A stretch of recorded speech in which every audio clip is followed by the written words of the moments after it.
Can you summarize the question, please, Um, from your view? from my understanding, I feel it's I just feel there are different kind of policy each of these companies adopts. Okay. From one like this Crisco, I think they're adopting like a constant, rather a stable policy. Then Eastern is adopting kind of a constant policy, just normal dividend policy and their impact. Okay, so from what you said Cheesebook is maintaining like a stable, right? Why did you A say it's stable maintaining a stable? Why did you say because stable, please? you could see that the dividend payout is one amount, Okay. regardless of the profits that they had. Then Okay. Ensan has different amounts, Okay. and you could see that the amount is based on the increasing profits that they have. So it's kind of constant, like a constant percentage of each of these Uh, profits.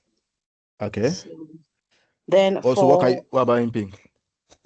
in pink, I feel it's more like they prefer investment and investment expenditure. So it's more like a new company that's trend towards capital gain instead of. Oh, no, they actually do both too, but Okay, please, who is that day? Who is making? I've muted favor, and I don't know why. Okay, who is this now? Okay, I have blessing on the call. Blessing, please, can you mute your mic, please, if you're not speaking? Welcome, blessing. Okay, I will assist you. All right, let's move on. Sorry, Z, thank you for continue. I'm enjoying what you're saying. so that's that. For in pink, I feel from the look of the thing, I also feel Impic is doing a constant dividend payout because increasing profit, they're also having to pay increase dividend while still investing. So more or less, Impic is like a company that trends towards investment rather than How do we assume? Why did you assume that they tend towards because the investment? investment value, What's the the pointer? investment value is it has a higher investment value compared to others, and more Okay, profits yield more investments, and also all they right, also give out all right. Thank you very much. So before I move on, I want to confirm: have you come across a question like this before, Z, or anybody? So I will know at which speed we are going about solving it.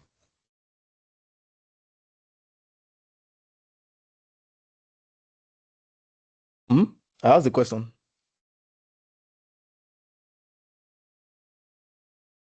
Hello, Z. um it's quite new to me, but based on the data, that was what I Mm. can assume. No. I know. I'm just asking. I'm asking every other person too, right? If anybody Okay. has come across or so. Okay, thank you very much. It's quite new to you based on the data. Actually, you're 100% right, right? Because normally this kind of question, the way you've tackled it is enough for me to say I don't need to solve it again, that you know it already, right? Even looking at this question, but we don't assume, right? Since you have a grip of it, right? And I really liked the way you analyzed it, right? Though you looked at it from a glance, do you understand? But the best way to conclude whatever we've assumed is to do some tests, right? So there's some numerical tests we are going to do to be able to be sure that okay, everything you've assumed that they are doing, maybe oh, this one is going through maybe a stable dividend, maybe this one is doing a constant payout, or maybe this one is doing a residual or zero dividend policy. We need numbers to test that, right? Though the first one is so clear, we can see it. Its dividend payment is $33 million across from 2012 to 2015. So that one is easy to conclude that one is maintaining a stable approach, right? Because why? The dividend is constant. So that's a stable dividend, right? And what are the advantage and benefit of a stable dividend? If you remember in the class yesterday. I feel it kind of corroborates shareholders' expectation and a good signal effect. Thank you very much. Thank you. You can see. So that was the essence of the class yesterday. So for questions like this, at least with yesterday's class, there's no question they want to ask you to some extent on dividend capacity that you might not have an idea about. And today we are going to be solving two questions on dividend capacity, right? I'm going to be showing you two variants of dividend capacity, and after that, I call it a close on the dividend capacity, and I expect that you should go and read wide, right? Two questions on most times dividend capacity is usually 25 marks questions, right? Questions that has to do with role of senior advisor. Most times from trends, it's usually a 25-mark question, right? Because of it's not really that thick compared to when you are solving advanced investment appraisal measures and the likes, right? So it's usually a 25 marks question. So if you can understand it, it's a sweet question for you to get your full 25 marks as a bonus mark, right? So we are going to be solving two questions on dividend capacity today, and I'm trusting God that I want to do that within 1 hour so that I can move on to the options course today. So by the time we're able to do those two, technically I'm done with teaching. It's just what to just start solving questions as we discussed last week. So let's start. So this question says what? Requirement. What's the requirement? Discuss the benefit and drawback of the dividend policy which the three companies what appear to have adopted. Right? So they are saying, okay, we should discuss the benefit and drawback. From the question, we can see that, oh, they adopted a particular dividend policy. We don't know yet until we test with numbers, but they are telling us to discuss what the benefit and the what and the drawbacks, right? And in B, they said what? Discuss how the market capitalization of the three companies with your valuation calculated using the DVM model, right? Use the data provided to what? To calculate valuations based on growth rates for the most recent year and for the what? Last 3 years. And I know that I've taught you dividend valuation model, right? Under business valuation. We've used different approach where we talked about free cash flow to parent, free cash flow to equity, using dividend and the likes, even earnings also. So it's not something you are not familiar with. You can go back to the business valuation um recording and understand that if you've forgotten. But I know that you have a glimpse or an idea of what to do. So, but let's move on and let's look at the question. So they said Seco gained a stock exchange listing 5 years ago. At the time of the listing, members of the family who founded the company what owned 75% of the shares. So before it was listed, like gained the stock listing at the time of the listing, members of the family, meaning that before the listing, the company had existed, right? And the family members owned what 75%. So it was a family-owned business before it gained the stock exchange listing 5 years ago. But now they only owed about 50%. What does this mean? It means that dilution has happened. Right? Yes or no? Yes. So the number of shares in issue has remained unchanged since C was listed, meaning that, oh, the number of shares did not change. So let's say for instance now the whole shares in issue was 90 million. I'm just giving an instance. It was 90 million, and the family owned 75%. Another party owed 25%. When they went on listing, right? The 90 million units did not change. But what happened? Transfer of ownership happened. Because why? More people came on board, and they bought some of the shares from the people that own 75%. Meaning that there was a reallocation of shares, right? Not necessarily an increase in unit of shares. There was a reallocation of shares. Because why? The 90 million unit of shares did not increase. They did not increase the number of shares. They only reallocated shares. And when they reallocated shares, what happened? Dilution happened. Meaning that he that was holding 75% before now is currently holding what? 50%. Is that clear? So now they've said the number of shares what in issue have remained unchanged since SICO was listed. SICO directors have continued the policy of paying a constant dividend per share each year, which the company had before it was listed. So a constant dividend per share is also a variant of a stable dividend, right? If your dividend per share does not change, it means that what you are maintaining a stable dividend. So when you hear constant dividend per share, is a variant of what? A stable dividend, right? Which I explained yesterday. So, however, investors who are not family members have become increasingly critical of this policy, saying that there is no clear rationale for this. Why would you be paying us a constant dividend amount every year? So whether you are making $10 million or you're making $30 million, our dividend is not shaking. If it's $2 you are paying us, that is what you are paying us. It doesn't make sense. We are not comfortable with this, right? So those are the what? Those are the drawbacks, right? So they've given you a clear decision. Those are the what? Those are drawbacks that you can even pick directly from the what? From the question. So they said there is no clear rationale for this. They will prefer to see what? Steady dividend growth. I can't remain on $2 every year. Your profit is increasing. You are still paying me $2. No, it should grow. It should commensurate the increase in profit. That is what the client is saying now, right? Reflecting the increase in what profitability of SICO since its listing, right? So the finance director of SICO has provided its board with details of SICO dividend and investment expenditure compared with two other similar size companies in the same sector, Etamco and Impigo. So they are trying to do what a peer analysis, right? Oh, we've brought in peer analysis, people benchmarking our competitors to see how they are doing it and what we are doing also to see, okay, which one is better off. Should we maintain our dividend policy or what, or switch? But don't also forget that we discussed something yesterday. You have to be careful of your what, of your clientele, right? Your clientele theory. What does your clients, how have they understood your behavior over time, and what is their expectation? So clientele theory is very important here, and what signaling effects. The signaling effect, whatever you do, how does the market react to it? Will it improve your share price or will it destroy your share price? You need to what?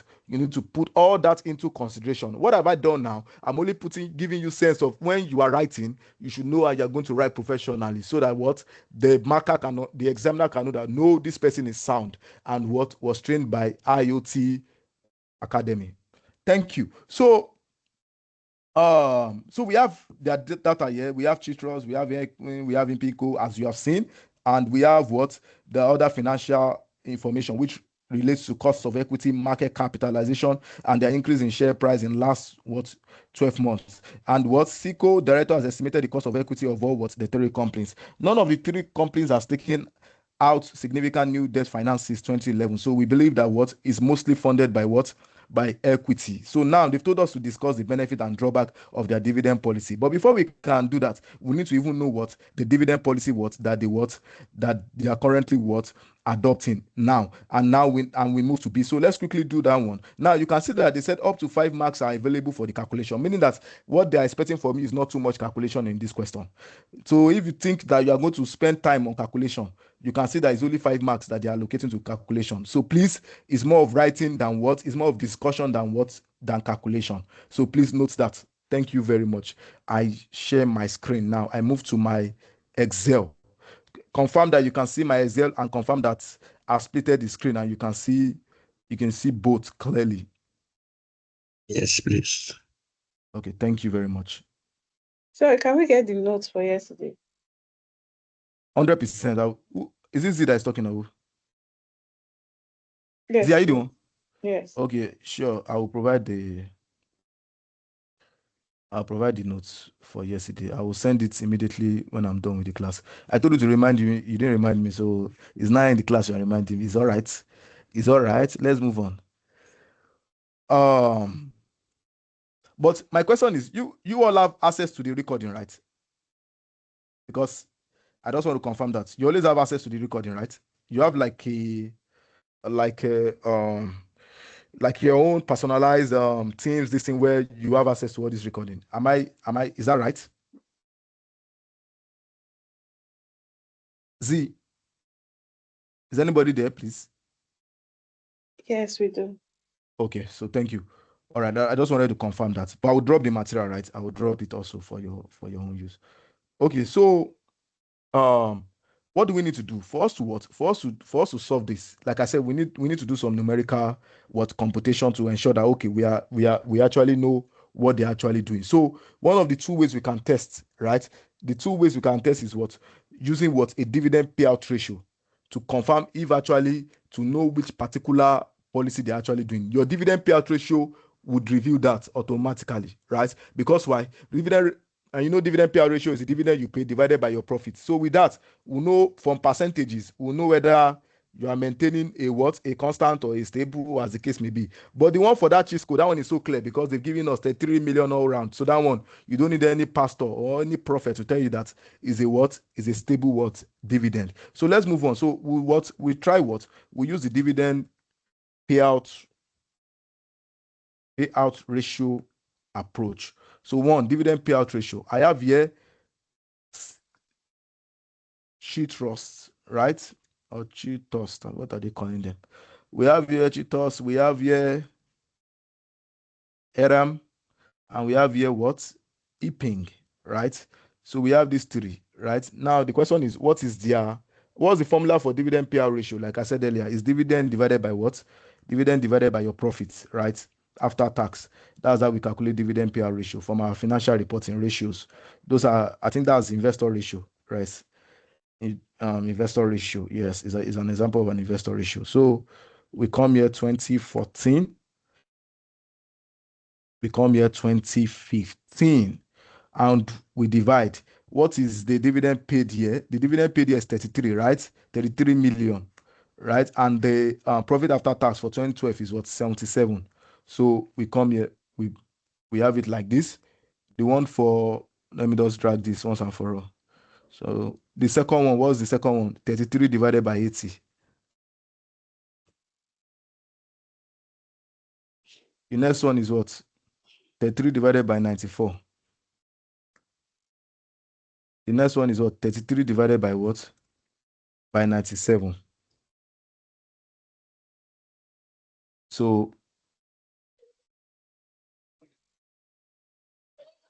from here, we can conclude that for Cheetos, right, is not a constant dividend payout ratio approach, right? You know, we have constant payout ratio. It's not a constant payout ratio. Rather, it is a what? A stable. Because why? They pay 33 million what? Dollar. So that's fine. So yeah, we go to Idamco. Idam, what does Idam do? Idam in the first year paid 35. He paid them 38 rather. 38 divided by 95, right? 40%. In the second year, it what did what? 15 divided by minus 10. What can you say about this? He's making a profit of negative of 10, yet he's still paying $15 million. Is that wise of him? Who can help me with that, please?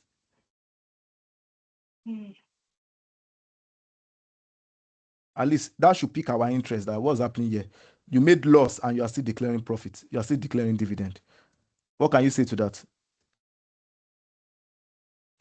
That is, it is adopting a constant dividend policy.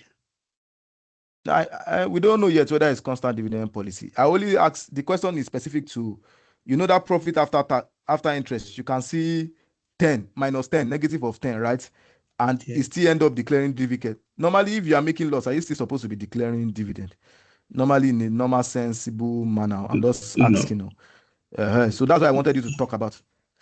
And I think it has to do with when a company behaves like that, it has to do with they're trying to prove to their shareholders Okay. that they are consistent. That is, irrespective of what happened, the shareholders will continue to get what they will get. Thank you very much. I wish I could clap for you from here, but you did very well in that analysis. So what they are trying to prove to the market that no matter, even if we are making loss this year, we will not what? We will not deny you your benefits. It means that why? If we are making loss, it means that we've had enough robust retained earnings, right?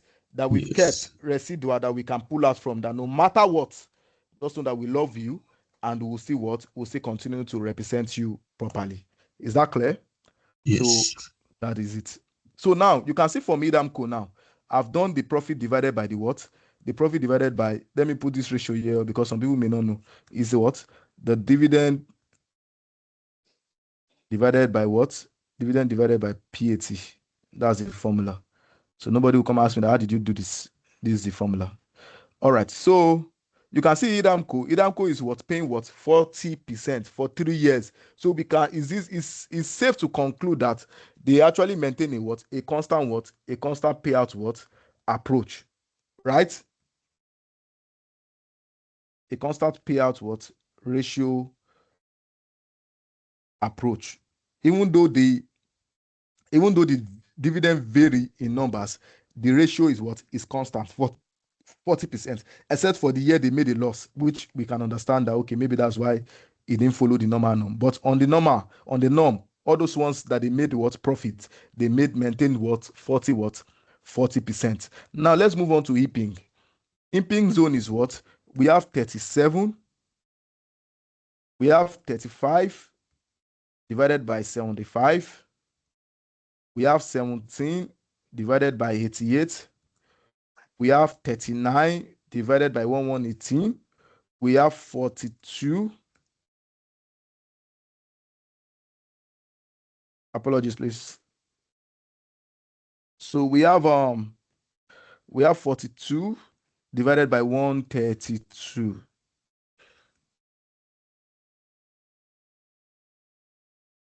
So for this one now, who can help me with this? What can we deduce from this with this their ratio? Can we say this is a constant? Can we say this is a stable, or where can this one fix in? Can this ratio interpret what their current approach? Does anybody want to try that, please?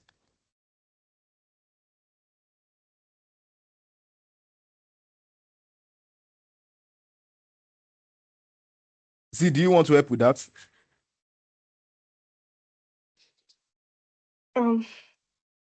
Is it easy to predict what they actually do? So it's I know it's from this ratio, it's unpredictable. But you could interpret it in the sense that the more the profits, the higher the payout. Okay. Blessing. I've not heard Blessing's voice at all in the class. So Blessing, Paul, are you with us at all? Welcome.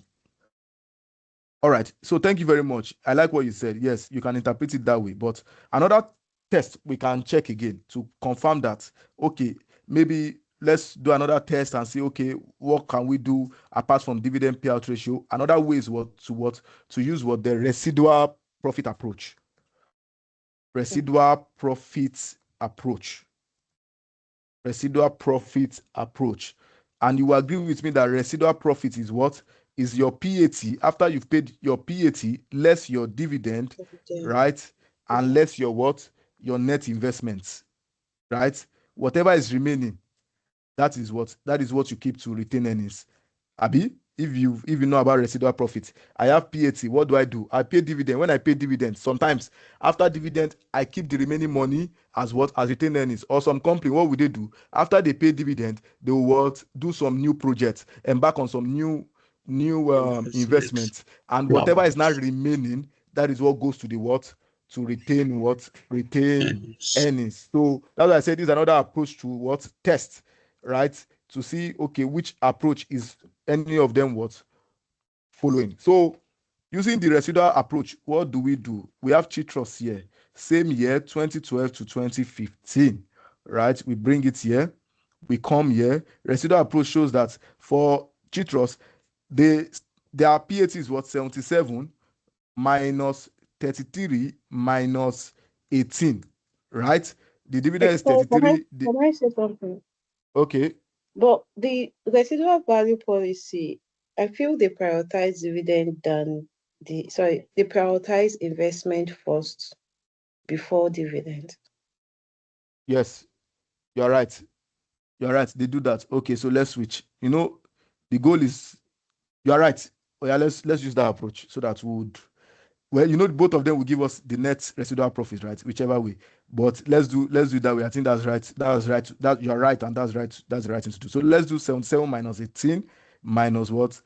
Minus 33. Though we'll still get the same answer, but let's just go with that approach because it's actually logical that way. So 80 minus 29 minus 33, right?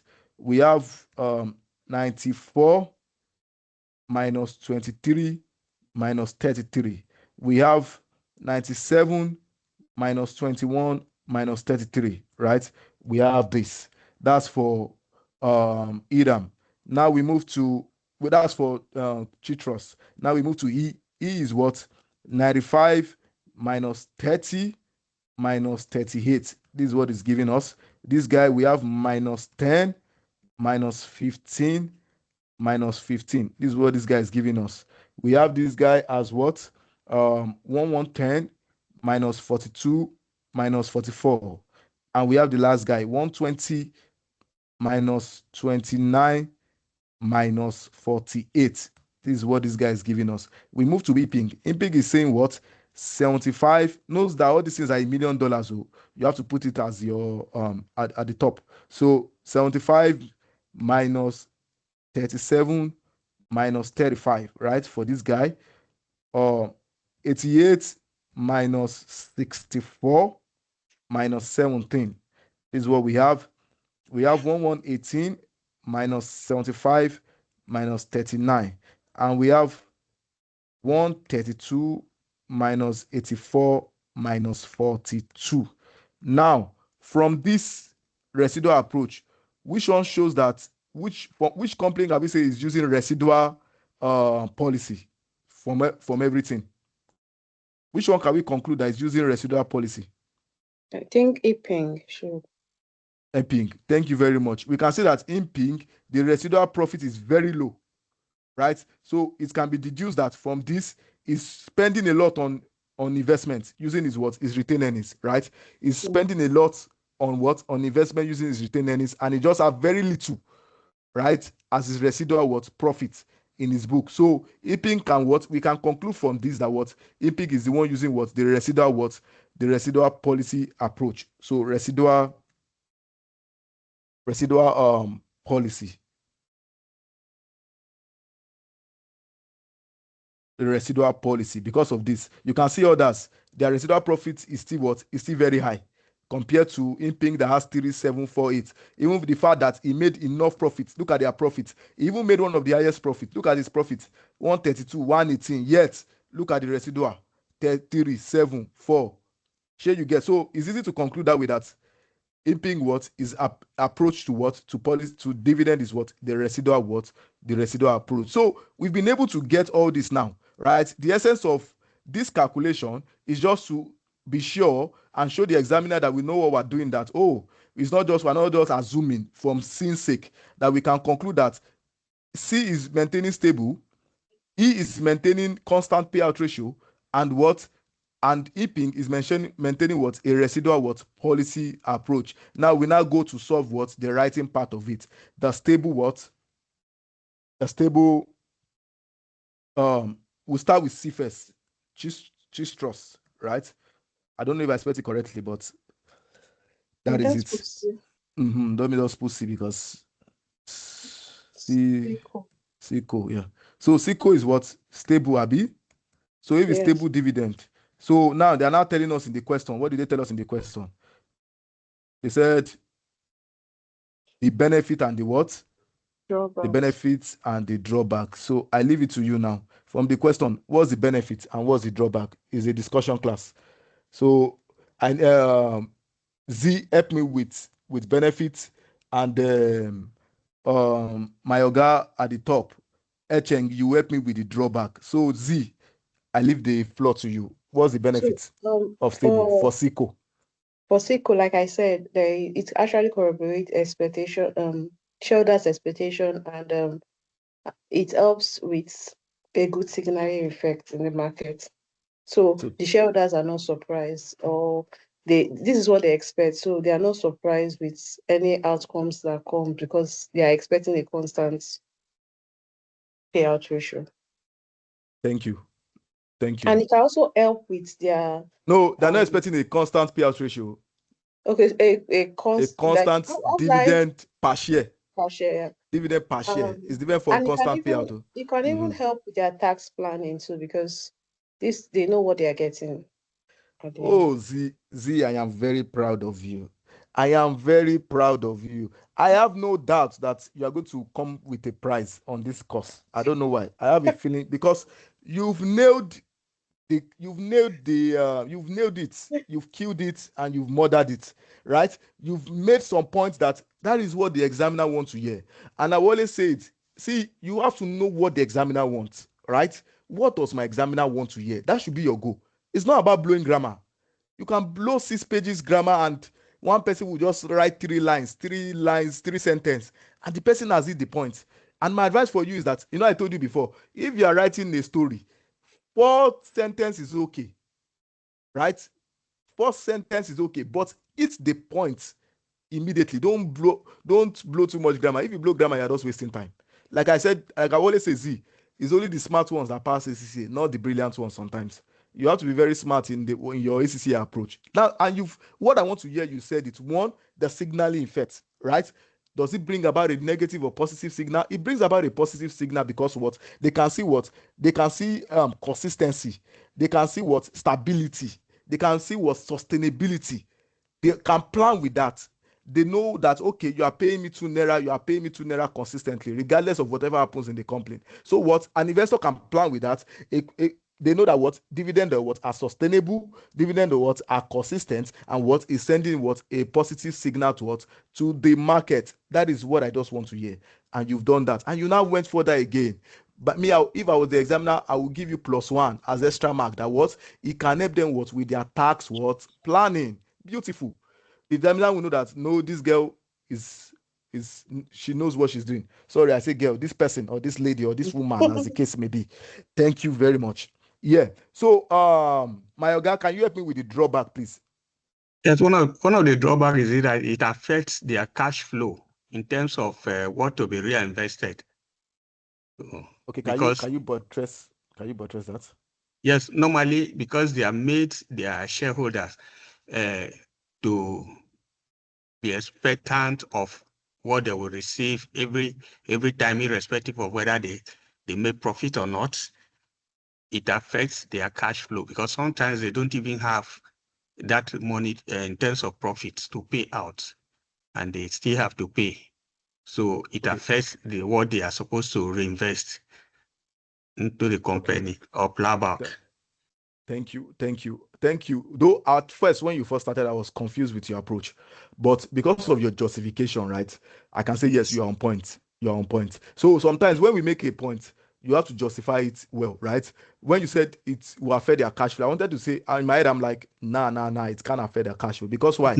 From another justification, we can say because they pay a constant amount, so they can Yes, plan their cash flow properly. Because yes, if I know I'm yes, going to pay 33 million, right? I know okay, my cash flow 33 million is going to be going out every year. So I can plan yes, effectively in my budget, right? So that's one justification. Now, I yes, now love the way you brought about your justification in the sense that if we are dying, right? If we are dying yes, and we are still paying that 33 million, it's going to affect us, right? Because of what? Of yes, new investment that we may want to what? Partake in, which is a very good justification. I like that. So most times when you're answering questions like that, you must back it up what with the right word justification that speaks to whatever point you are trying to raise. And I can give you your mark for that, right? Which to some extent, if I'm an examiner and I'm not a one-way traffic examiner, you have a point based on that justification you have raised. But we also want to hear is that one, the answer was even already there from the beginning, right? If you notice, we said in that first paragraph, they said that investors the who are not family shareholders are not members, what pleased. Yes, they are not pleased because why? You are look at 2012, you made 77. 2013 you made 80, 2014 you made 94, 2015 you made 97. We can see a growth in your profit, but yet you are paying us 33 million, right? What we want is that as your profit is increasing, please let our own benefit also increase too now. We don't want to be stagnant. You are telling us that you want us to be stagnant in our earnings at the expense of the fact that you're growing in profit. It doesn't make sense to us. So that's the drawback. So even if you don't even know anything or you don't even know the drawback, the drawback is already in that what in that first paragraph. That what they are not happy because why? They said they would prefer to see a steady dividend growth reflecting the increase in profitability of Chief Roscoe since its listing. So, my brother and sister, you know this exam is so sweet. You can copy and paste. So, the drawback from what I've said, you can just go and copy from that. However, investors who are not family members, you can just copy that place and put it as your drawback and just add small flesh to it. Because why? They want to see profit. As profit is increasing, they expect that their dividend what are increasing. Z, don't forget yesterday, clientele theory. Different clientele now. Before, the first clientele, the clientele that this company had, the family members, they were okay with that stable approach, right? But now that what they've diluted and they've gone listed, right? The new kind of clientele they have now are saying what, Oga, we don't want that stable approach. Oh, we want a growth in our dividend. So meaning that you might have to what change. But before you change, you have to what? You have to look at the what? The pros and the cons. Because if you don't change, there's a likelihood that what? That people are going to what? Are going to leave your business and go and invest somewhere else. And if they leave their shares or sell off their shares, what happened to your investment? The value of your business starts was reducing, because why? People are no longer interested in what? In patronizing you. So those are the drawback. So they have to be careful. Is that clear? Yeah. Thank you. All right. So now I've just that's the drawback and the this thing for the first one. So I'm going to give you. I have a note that in the that I've prepared for you. I'm going to send that to you when at the end of the class. Now let's move on to the other one. The second guy, they said constant payout ratio. Who wants to help us? Okay, so Z helped us with the with the benefit before. So my Oga, can you help us with the benefit of what? Of a constant payout ratio? And Z, you help us with the drawback for either. It gives confidence to the shareholders Okay. that they are always sure that no matter what happens, they will receive something from their investments. All right. Thank you. You say this, my guy, you are very wise. You are not hitting the point, you are not hitting it on the nail, but you are playing around it. And there's no examiner that will hear what you have said and will not give you a mark. Right. In as much as I know that you are playing around it and you are structuring your answer in a way that at all, even you don't even give me my full marks, you will give me something, which which I really which you are really on.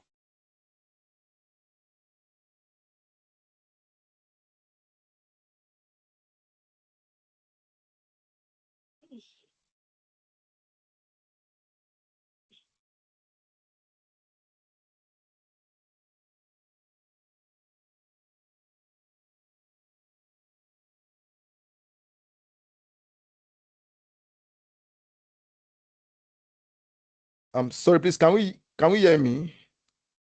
I lost you out Yes, for like please. 10 seconds now. Okay. And can you see the screen, please? Mm, yes. No. Okay, thank you. Yes. I can see one person with us now. Adebimpe Agbola, how you doing? Welcome. Welcome. Blessing, I've not heard your voice at all. I don't know why. And you're not saying anything. Adebimpe, can I hear your voice, please, if you are with us? All right. So let's move on. So yes, I like what you said about the constant payout approach. We just spoke now. Is that Z? Adebimpe. Good afternoon. Okay, yeah, Adebimpe, nice meeting you. Please, my name is Shegun once more. I don't know. This is my first time meeting you, so just are you writing the exam this December? No, it will be next year. Okay, so you just want to start attending the class, right? Yes, sir. All right, nice one. So well done, and just relax and enjoy the flow. And whatever you don't understand, you can ask questions, right? So we're Right. solving a question called Cheat Trust Code, as you can see on my screen, and just sit down and relax. At least you have access to the video, so even if you didn't start from the beginning, you can always go back to watch it, right? And if you have more questions, Thank you you. can just ask me. All right, yeah, thank you. So thank you, my Oga. All right, Z, what's the drawback, please? Hmm. Okay.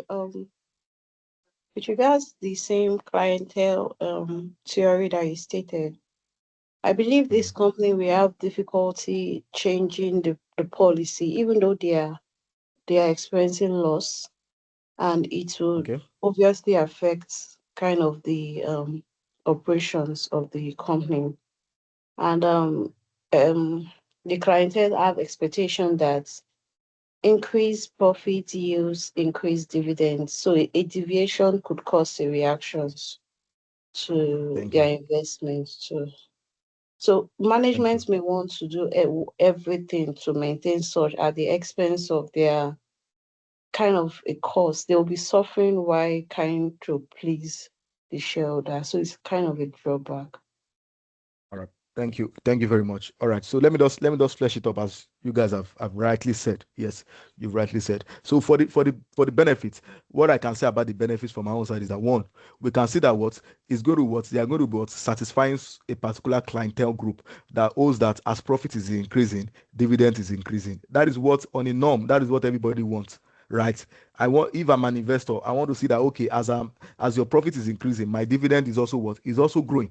I don't want it to be stable. I don't want it to be constant or stagnant. I want it to also grow. So the constant payout ratio helps address that as what as profit is increasing, the dividend is also what increasing. So one is a benefit in the sense that people what have that people have enjoyed that luxury that what as profit is changing, their dividend is also changing. So that's a benefit. And also we can see that one, we can assume that even for the fact that Iramco made a loss, they still paid dividend. And what can we say about that? It means that what we can conclude that Iramco has a guaranteed minimum in their policy. A guaranteed minimum is that okay, even if anything happens to us, even if we make a loss, if at all, we are still going to make dividend. They've made the loss of 10 million. Maybe in their guaranteed, we just want to assume, right, that maybe in their policy they've stated it that as part of their their strategy of ensuring that investors smile, even if they make a loss, there's a guarantee minimum that they will end up that they must pay. Maybe their guarantee minimum threshold is 15 million. That even if they make a loss, the minimum dividend they will still pay is 15 million. To the investor is a benefit, but the flip side of it is that they are crying in the backyard because why they are making loss but they are still paying profit. So meaning that they may not have enough, they are taking from their reserves to pay, right? They're taking from their reserves to pay, meaning that they may not have enough money for long-term projects. What have I said now? I've talked about the benefits from the part of an investor perspective, and I've talked about a drawback from the company as a whole, meaning that when they pay from their reserves, they won't have enough money for investment. Is that clear? We Yes. don't need to speak too much on that. Just short. Just make it short. Don't blow too much grammar. Short. Now we now move to imping. Imping Go uses a residual, right? So residual policy. So Z, help me with the drawback. Why my oga will help me with no, help me with the benefits. Why my oga will help me with the drawback. I'm not calling you yet because I just want you to settle first so that you can have a flow of what we're discussing. That is why I'm not putting pressure on you. But Z, you're a regular customer. So please help with the benefits and my oga will help with the drawback. All right. So for the benefit, I feel this is more attractive to clients or shareholders that are interested in capital gain or capital growth of the firm than Z, clap for yourself. Thank you very much. You can see now. You can see now that from yesterday conversation, now you are talking about clientele. Sure, you understand. So the examiner knows that you understand the meaning of clientele theory. So this appeals a particular clientele group that believes in capital gain. So continue. Thank you very much. I love the way you are talking. You're hitting it the right way. All right, move on. clientele than the dividend than collecting dividend. So Thank you. and the dividend is kind of linked to reinvestment policy, which we in Thank you. generally for the company Thank you. it will Thank you. okay. Thank you. You've killed it. I will not tell you to add one more point so that the man will know that yes, you are from Mr. Adeyemi. You will not say also in line. You will not say also in addition to what you said. Oh, I'm continuing on that note. We are on the same soprano note right now. You will not say in addition from the pecking order theory. The examiner say, oh wow, pecking order theory. It is safe to say that using their retained earnings, right, is the cheapest source of finance because they are using internal generated funds, which is cheaper than external funds. And from the pecking order theory, the retained earnings is the cheapest source of finance, right, to fund their projects. So from a clientele theory, the clientele who understand that who know that is interested in capital gain and the business has a promising future. Tell me which examiner will not give you your 100 marks on that? you've talked about clientele theory, you've talked about pecking order theory. Can you see that you're on the right track, Abi? Yeah. Thank you. So, Mayoga, can you talk about the drawback, please? Yeah, one of the drawbacks is that for people who are just interested in their cash flow, that is as to what they get at that particular time, not interested in capital gain or growth in their investments, they will not be happy with that kind of approach that the company is adopting, using only what is left after they have so invested. Thank you. You're Sorry, right. can I add that? 100%. Can I add that Oh, yeah. this could, I don't know, just a random thought. Can All this right. cause like an agency cost, like an agency issue? I know What quite was well like what? that. Okay. Like the company is actually trying to prioritize investments than dividends. Okay. But I know that it actually is, this company is attractive to a certain kind of clients. Okay. So their expectations should not be flawed. I don't know if you understand what I'm saying, but I don't know Okay. if there is I'm feeling you. I don't know if there's an agency, like an agency cost, because yesterday you made mention of Yeah. agency cost between shareholders and what the director wants Directors. to increase. Do you get? And now the Okay. directors So want reinvestment than dividend policy and all that. So okay. there's kind Okay. of an unpredictable relationship. Thank you. Thank you. I like the fact that you're following and you were fully in the class of yesterday, right? But I want to broaden your knowledge on something to give you more context, right? Yes, an agency cost can arise from a clientele base, from a clientele's position, right? In the sense that you can't please all clientele, right? You can't please all of them. Some people might want immediate cash, the way my Oga said, and you, from a capital gain perspective, they want what a long term growth, right? So an agency cost can crystallize from that angle. But now, from the angle of the director and the shareholders being the principal and the agent relationship, I want to ask you a question. One, yesterday we talked about the agency issues that can happen from what from the shareholders, which are the owners, and the what and the directors, who are the agents, right? I want to ask you a question. This plan of reinvesting money, right, is it for immediate benefit or for long-term benefit? Let me ask you that Obviously, question. long term, yeah. And from a shareholder and from a director, who is more interested in a long-term benefit? The shareholder. The shareholders. So now I throw you back. Can an agency cost actually crystallize from that? let's Yes. let's just be on that context. It now No, depends Z. if it depends if the shareholder wants something like this is what I want, but the So management is insisting that this is what the organization wants in full. thank So quite all thank right, the you. So shareholder is the owner of the organization. So yeah, there could be like a friction. I don't know if you get. you're So you are but right. Oh, that's why if you notice, see, we're still saying the same thing. Oh. If you notice what I said from the beginning, I said if you are looking at it from a clientele Yes. position, that's what you just answered now. The clientele, which is the shareholder, might want immediate cash, right? Right? And the director is no long-term growth. That's from a clientele perspective. But from a normal perspective, right? From a normal perspective, which is the norm, I'm just telling you about the norm. The norm is the directors are actually in line with the interest of the shareholders, because why? Shareholders on a norm want long-term growth, right? And the agent are saying, okay, which is the directors, the business, we want to what, replow what those money back for long-term what growth. That is what they are in line with the interest of the shareholders on a norm. But now, is there a justification? Yes, a justification can come out from another angle, that even as the directors are doing that, even shareholders don't want that. Shareholders may say, no, no, no, Oga, I'm not concerned about long-term growth. I'm concerned about immediate growth.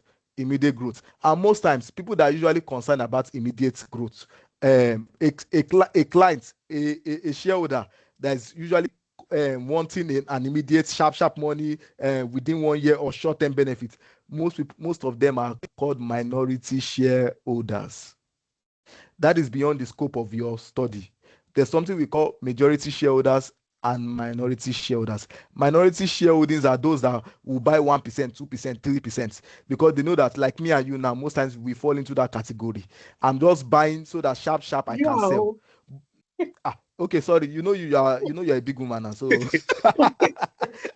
I'm sorry. I've forgotten that I'm dealing with sophisticated clients here. I I'm an apologize. institutional Apologize. investor. Oh, that's true. A sophisticated investor. I'm sorry. It's not me. You know me. I'm hustling. So I'm still what? I'm a minority what? I'm a minority shareholder. So if someone like me, I'm not interested in the long-term growth of the organization. How much did I invest? Is it the 50,000 naira I invested in GT that what concern me with their long-term growth? Nothing concern me with their long-term growth. I just want to hear that I bought the share 5 naira and tomorrow is 7 naira. That 2 naira, if I get it, I can use it to buy food in my family for my family. Do you understand? Me, I'm not about short-termism. So it now depends on the what, on your clientele, right? Do you have more of minority shareholders or more of majority shareholders? More of majority shareholders, we want what, long-term was sustainability and long-term growth of the company. That's what they will be interested in, because what, they have high stake in the business. They want to see the business flourish. They want to see the business grow. But me as a minority shareholder, nothing concern me. I want immediate delivery of fortune. Is that fine? So you can see Fine. that we're still saying the same thing, right? Thank you very much, and that was very helpful. So I think that's that about the residual part, and we already spoke about the drawback. What's the drawback? The drawback there is that, oh my God, have you spoken about the drawback before I you spoken, right? Yes, yes. Okay, so in addition to what he has said, what I would also say is what I would say one of the drawback is that, one, at a point, shareholders are going to be tired, right? Okay, you are saying you want to reverse, you want to reverse, you want to reverse.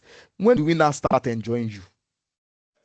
Do you get? Really, Well, really hope I get that. thank you. You are investing up and down. You are investing up and down. Oga, what you have done is enough. We need to start what? We need to start enjoying the benefits of our investments. You have reinvested. We've suffered. You've been paying us small dividend, right? Because you have been telling us you want to reverse, you want to reinvest. Oga, is enough. These 5 years now, let us start enjoying the dividend of our labor. So that's the drawback. And let me give you a practical example. You know, Z, if you were following me in class, I told you what we currently do in my company, right? We currently use a residual policy approach, right? And over time, we are one of the lowest paying dividend company in the country at the moment, in terms of our compared to our peers, right? And recently, you can go online and watch it. Is these are public information, right? Recently, we had our annual general meeting where the boards and everybody were present, and all our institutional investors and all what shareholders were present. And one of the shareholders raised up their hands and he said, please, when will you start paying us good dividend, right? Because why? We've noticed that over time we have been suffering. The dividend has been very low. The bank has been increasing. The bank has spread all across Africa, over 13 subsidiaries, blah, blah, blah, blah, blah, blah. You have done enough in investing. You've bought Mauritius Bank, you've bought bank in this, you've bought that. When are we going to start what? Enjoying, right? We've labored, we've suffered, our money has been reinvested. When do we start getting the dividend of our labor? And what did our group MD say? The person stood up and she said, yes, we know that you have been going through this, and which we really appreciate. And if we look at our strategic plan, we have currently concluded the investing phase, and now we are moving to the consolidation phase. And what is the meaning of consolidation? The meaning of consolidation phase is that, we have invested, we have spent a lot of money. Now it's time to consolidate all our investments, and start enjoying the labor of our investments. Consolidation means that, we are in the phase that we were paying you 30 kobo before. Now we have started making good profits from all our subsidiaries and the group as a whole. We will start giving you more dividend. And we made a pledge in that AGM that we are going to pay 1 naira. Prior to this year, if you go and check our track records, our dividend, interim dividend is usually like 15 kobo, 20 kobo, 30 kobo, blah blah blah. But this year we promised that we are going to what, pay them what, 1 naira, which they were very happy. Can you see that this scenario does depict what we just talked about, the drawback for what, for a residual approach? Because why? We are going to get tired over time. You are investing our money, when are we still going to start what, enjoying? So that's part of the drawback that you can put, and you can just flesh it up, and the examiner will know that yes, you have a practical view of what you are doing. And to gain commercial acumen, right, if this scenario I just gave you about Access Bank, right, to gain extra mark, if you talk about, let's say this thing happened in an international phase. Let's say, for instance, which international company can we talk about? Let's say it happened to Apple, like, and it's on public space, everybody knows. Do you know that this example I just gave you, right, this practical example that I told you that is public knowledge, you can put it as part of your point. If you put it as part of your point, right, for instance, it happened during Apple in 2010 when blah blah blah blah blah blah blah blah, and you are right with what you are saying. No, you know what you are saying. I'm telling you, that's commercial acumen. That's an extra mark. Because why? The examiner understand that you are vast with current affair. So that's commercial acumen. That's part of soft skill mark that you can gain. Are we fine with that? Yeah. All right. Thank you. So now let's move on. We've been able to answer that question. Oh, from 3 o'clock, this is 1:19. Maybe I just said I just want to spend 40 minutes on this question. But you people were encouraging me, the way you people were speaking professionally. You were just putting me in the right frame, and I was enjoying the class. You can see that we spent 1 hour to just talk about 15 marks question. Please don't go and spend 1 hour in the exam hall. I'm begging you. All right. At least it was helpful, and we're able to gain. Even if it's not for exam purpose, outside and for practical use, you can flow properly when people are talking. Let's quickly go to B. They now say discuss what? How the market capitalization of the three companies compare with your valuation calculated using the DVM. So they want us to what? Use the DVM approach to calculate what? The market capitalization. They now say what? We should discuss how the market capitalization of these three companies compare with whatever you've calculated, and what does speak to it. They want us to discuss. So let's quickly do that one. Sharp.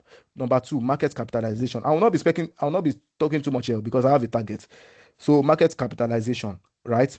And they told us to use the DVM approach. And if you remember the DVM approach is straightforward. We have, if you go to, there's something we call irredeemable and redeemable, right? All those redeemable is just what? Your value over or the cost of equity. You will get your valuation. So that one is perpetual. If you look at the cheat trust, we have it here. Look at their dividend. It's 33 million. So the expectation is that the DVM approach we are going to be using is the perpetual approach. Like, there's no growth. No growth. It's without growth. It's going to be what? It's going to be constant what? To the end of the what? To the end of the business. So we are going to come here in perpetuity. That's the assumption. Perpetuity. And if you remember, what's the dividend? The last dividend they paid in 2015 was what? Was 33 million, right? Because it's constant. And their cost of equity they gave us. Cost of equity is what? 11 what? 11%. So it's safe to say that what? Their valuation is what? I know you still remember this. So 33 divided by what? By 11%, right? The perpetuity approach. So what does this mean? This is the value using DVN approach. 300 million what? 300 million what? Dollars. If it's $300 million in the question, what is the market capitalization from the question? 6 or 8. Now, they are doing 300. If we do an internal valuation, right? Our internal guys, our financial manager, has valued this company and she's getting $300 million from what? Using DVN approach. Now, the market is saying it's 608. What can you say about that? Very fast. I need just 1 minute. What can you say? What can you deduce from that? Maybe the valuation is flawed. Kind of. Maybe they should try another valuation. Okay, thank you. That's 1 point. My Oga, what can you say about that? It means it was being undervalued. Thank you very much. Thank you. Both of you have made the point, but you have twisted it you have not said it the right way. You have made the main point, both of you, but you've not, I've not felt it the way I want to feel it. So let me start for my Oga. My Oga, you said is undervalued. No, The right answer is overvalued. Because why? The market valuation is higher than the internal valuation. So, Okay. meaning that the company is actually overvalued. Because why? The market is valuing you higher than what you are saying you are. Do you Yes. understand? So, and now, if it's overvalued, is it good for me as a company or not? It's good. It's good. Because why? The market is saying, with the way you are going, with the way you are doing your things, we are feeling you. So they like you. They are seeing a future prospect. They are seeing a future growth. While you in your own internal, you are saying, oh, we only worth 300 million. The market is saying, oh, God, go and sit down with your internal. What we are seeing that you have a future. And when you have a future, we are going to price you well. Is that clear? Yeah. Yes. So market has done their own valuation that based on what we are seeing, no, this is what you worth, $600 million. But you have said 300 million. But will you go open your mouth that market? No, No. my own calculation. No, we'll continue like that. It means that what we can go on in business because why the market what values us. That means we are what we are currently overvalued. So if you put that point, like I've just said, it's overvaluation. The market, the examiner knows that you know what you're saying, and you add small flesh to it. Another aspect, let me now bring it from Z's what Z said. Z, you are right. Now we can also conclude that what maybe the market is using a different valuation approach, right? Yeah. Maybe the market is using an earnings perspective. They're looking at it from earnings. You know, there's earnings growth model that you can use in what in valuing the business. So maybe the market is using a different valuation approach to what to value you. That is not making them get a different valuation. But whichever way, whether they are using earnings or whether they are using free cash flow, or whether they are using any valuation that they can be using, as long as it's favoring us, what do? We keep what? We keep short, right? So those are the 2 points that you can talk about. That is what they want to hear. The the valuation approach, maybe the market is using a different one. You cannot make an example of the kind of dividend approach. You don't need to talk about them. Don't say, oh, maybe they are using earnings growth, or maybe they are using free cash flow, or maybe they are using free cash flow to firm, or whichever way. You just put it there. The examiner knows that you know what you're saying. You cannot talk about the second point that my guy raised. The company is what? Overvalued. Maybe the company is overvalued. And why is it overvalued? Maybe because why?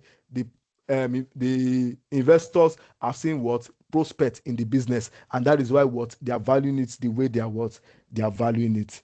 Thank you very much. That will give you your full marks. Now let's move on to the second person, Idamco, right? Idamco. In Idamco, right, we cannot use the perpetuity approach. Why? Z. I could have also used the same approach, but why won't I use the perpetuity approach in Idamco? Can you help with that, please? Because it's growing at a constant level. 2%. Is that what I want to hear? No. Is that what I want to hear?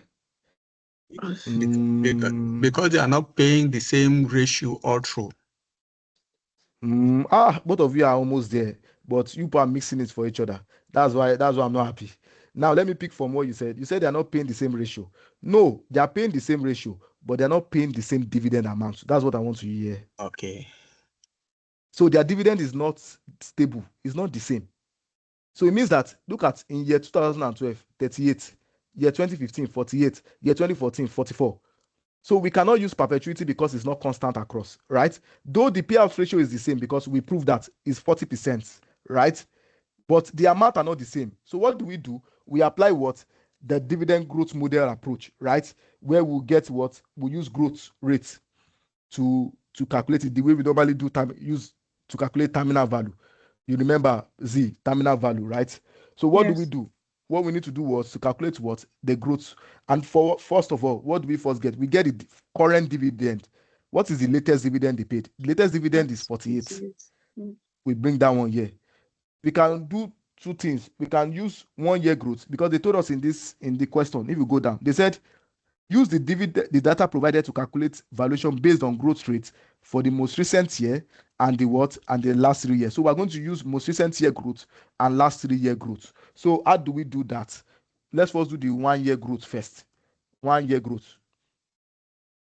1 year growth. To calculate the 1 year growth is just simply saying what was the last one they paid? The last dividend they paid is 48, right? 48. The one they paid previous was what? 44, Abi?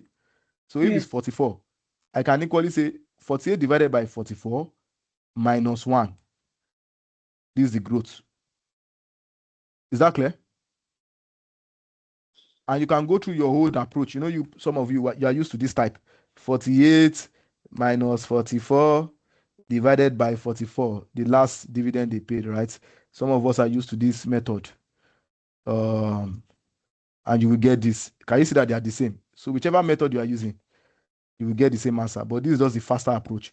Just do the latest divided by the previous bracket minus 1. You will get the same ratio.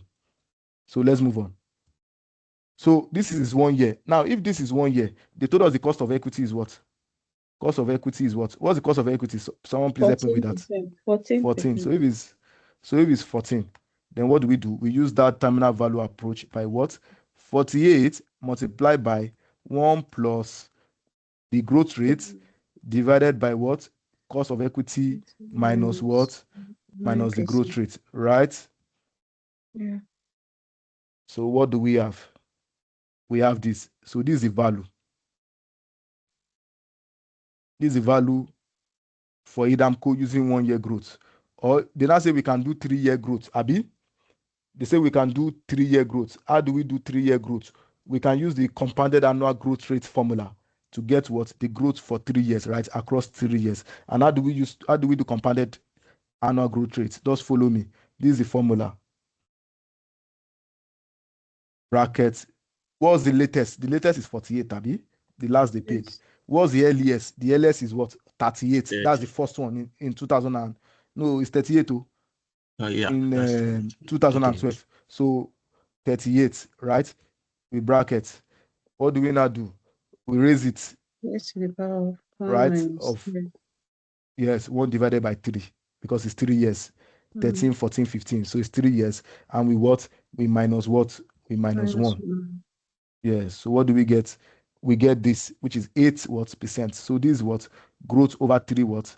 Over 3 years. And we apply the same formula that we applied here, which is this guy, right? We just bring this one down. You can bring your formula here and you pick it the right way. So E32, which is 48, right?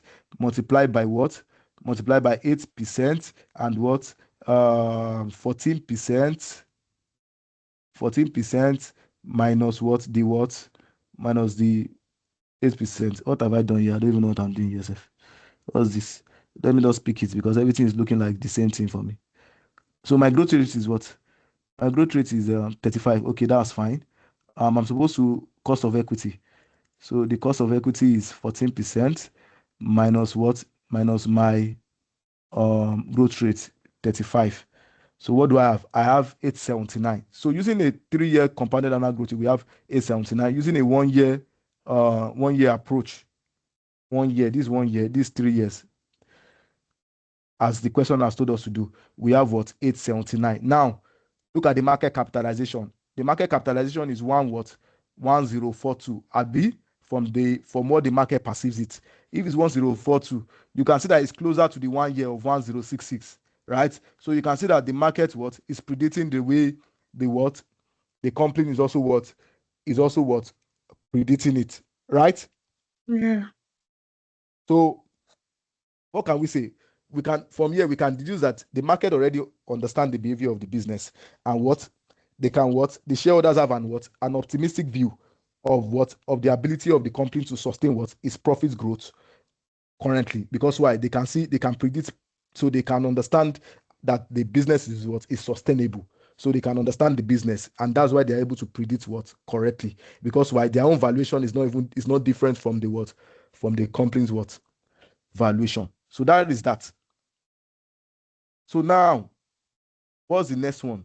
The third guy, which is Iping. Okay, let me just put Iping here. Sorry, I have a question. This Yes. second one, what's like the interpretation? Which one are we choosing? Is it 1 year or 3 years? No, it's 1 year you will choose because 1 year is closer to the valuation the market has done. Do you get? Yes. So So the you interpretation stick to is 1 year. comparing this 1 year with what they have. Yes, because it's in line with what the market has valued. So in that case, no overvaluation or undervaluation is quite similar. Yeah, it's quite similar. It's not far from each other. Okay. They're speaking the same language. Okay, that's fine. All right. So for Impingo, we do the same too, the same approach. Let me just copy this guy here so that I won't have to struggle. So I can copy this guy here. So what do I do? For dividend, the dividend for their own is what? Is 42, Abi? The latest is 42. Yeah. The 1 year, this thing is 42 divided by 39. No, not 35, 1 year, 1 year Okay, growth. the immediate here. Yes. Divided by what? 30 what? 39. So it give us what? 8 what? 8%. We now move on. I think the formula is formularized. So it's formularized. So it gives us what? 42 divided by 39. Yes, minus 1. So the cost of equity 2 is 18, right? What do? We just come here. What do we have? Evaluation is what? There's evaluation. 130, 42 multiplied by 1 plus 131. 131 is 1 year, okay. And 132, so it's fine. So we have what? 717. It's quite low. It's quite what? I say compared to what they have, it's quite low. Yes, it's quite low.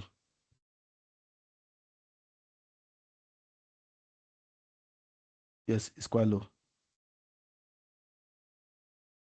But I'm missing something. No? Look at their cost of equity. Their cost of equity is not 14. No? We applied 14. It's 12. Their cost of equity is 12. So 12. So what do we have? We have this 1,050,000, right? Yeah. And for 3 years, what do? We use 42. 42 divided by what? 42 divided by 35. Did you say 39? The immediate distance. Okay, 35. No, why? 3 years. 3 years. Yes. We've done the immediate. So 3 years divided by what? 35, right? What are we going to have? We're going to have 778. So from this, can you see that 1 year 2 is not far from this 11764, even though it's overvalued, but it's still within range, right? It's not, the difference is not that much. So it's still the same English that we're going to build. So the market capitalization for the Impingo what is higher, right? So using that DVM approach, from what we can see, though it's not far from each other, but it's a little bit higher, and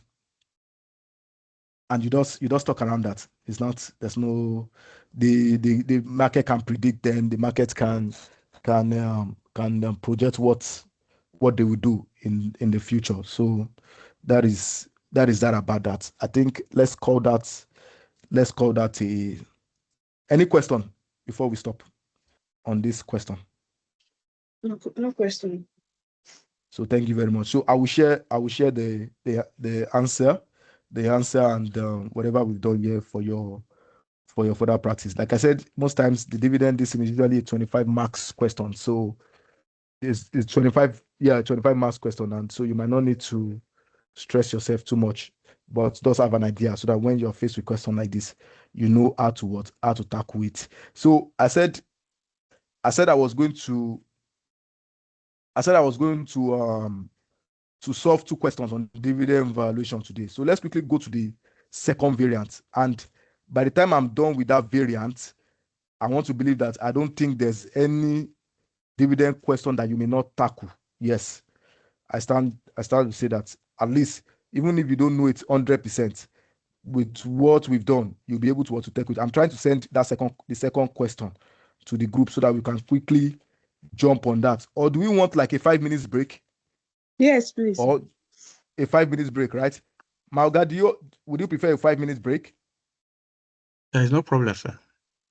All right. So this the next question we are going to be working on is Aturoko. Like I said, today we are finishing 7. So please, let's gather strength. To me, I have bought my own Coke for this job that I want to do today. So I know I will have enough strength till 7. So please, every one of us, I've sent the question, the Aturoko question to the main page. I don't know if you have access to the WhatsApp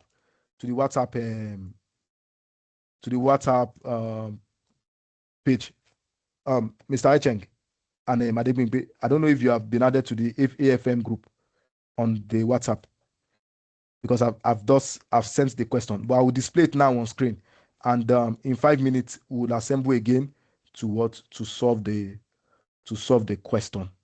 So please, 5 minutes. This 4:37. By 4:42 or 4:45, we'll reconvene again. Are we there? Is that clear?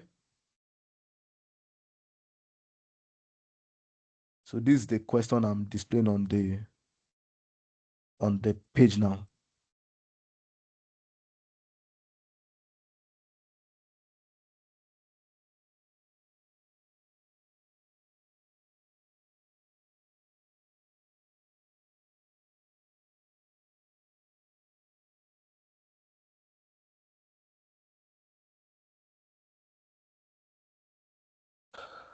All right. So are we back? Z Echeng, are you there, please? This past 5 minutes. Yes, please. All right. Let me confirm from Z. Adepimpe is not on the call, so let me just confirm from Z that Z is available and we kickstart. So I don't know if you've been able to brush the question and just to have an overview of what is expected. All right, so I'm sharing my screen now. I want to believe that you've brushed through the question, but there's something we need to address before we solve that question. So yesterday we talked extensively on dividend and the role of senior financial executive, and I was so proud at the way you were speaking today because the class, or maybe your personal reading, as the case may be, reflected everything we've done, and you were able to draw from all the things we discussed yesterday, which shows that yes, you are done your own personal study, and coupled with the one we did yesterday, you were able to match them properly and come out the right way, and you were hitting the points at the right part. So, if you remember yesterday, we stopped at these alternative dividend policies where we talked about stable, constant payout ratio, residual dividend policy, and the zero dividend policy. And we start by saying the zero is mostly for those that are like all these tech company, high growth firms that, okay, they plow back their money because they know that what the share price will increase and the value of the company would improve over time. But there's something we need to close up on dividend capacity, which was not able to talk about yesterday. While I will talk about that, don't also forget also dividend restrictions, right? When it has to do with multinationals, right? There are some instances whereby, like the question we solved last week on foreign operations, that we said, okay, there are sometimes that the host country where your business is situated may say, oh, you cannot remit more than a particular percentage or whichever way. And what are the ways in which we can tackle that? We talked about transfer pricing, right? We talked about loans. We talked about expatriates, sending expatriate and all those things. Those to what? Those to get your money back. So there might be questions that talked about restrictions, right? Dividend restrictions for multinationals. Just play around those things that we talked about in foreign operations, and you will get your full marks. But there's something we now need to talk about is this. Please confirm you can see my slide. Estimating dividend capacity. So this is what I will use in rounding up my notes on my discussion on dividend, right? And the role of a senior financial advisor. So one, we need to know how to calculate the dividend capacity for our business, right? So we may say, okay, we've promised our investors 70 kobo or whichever way on a yearly basis, right?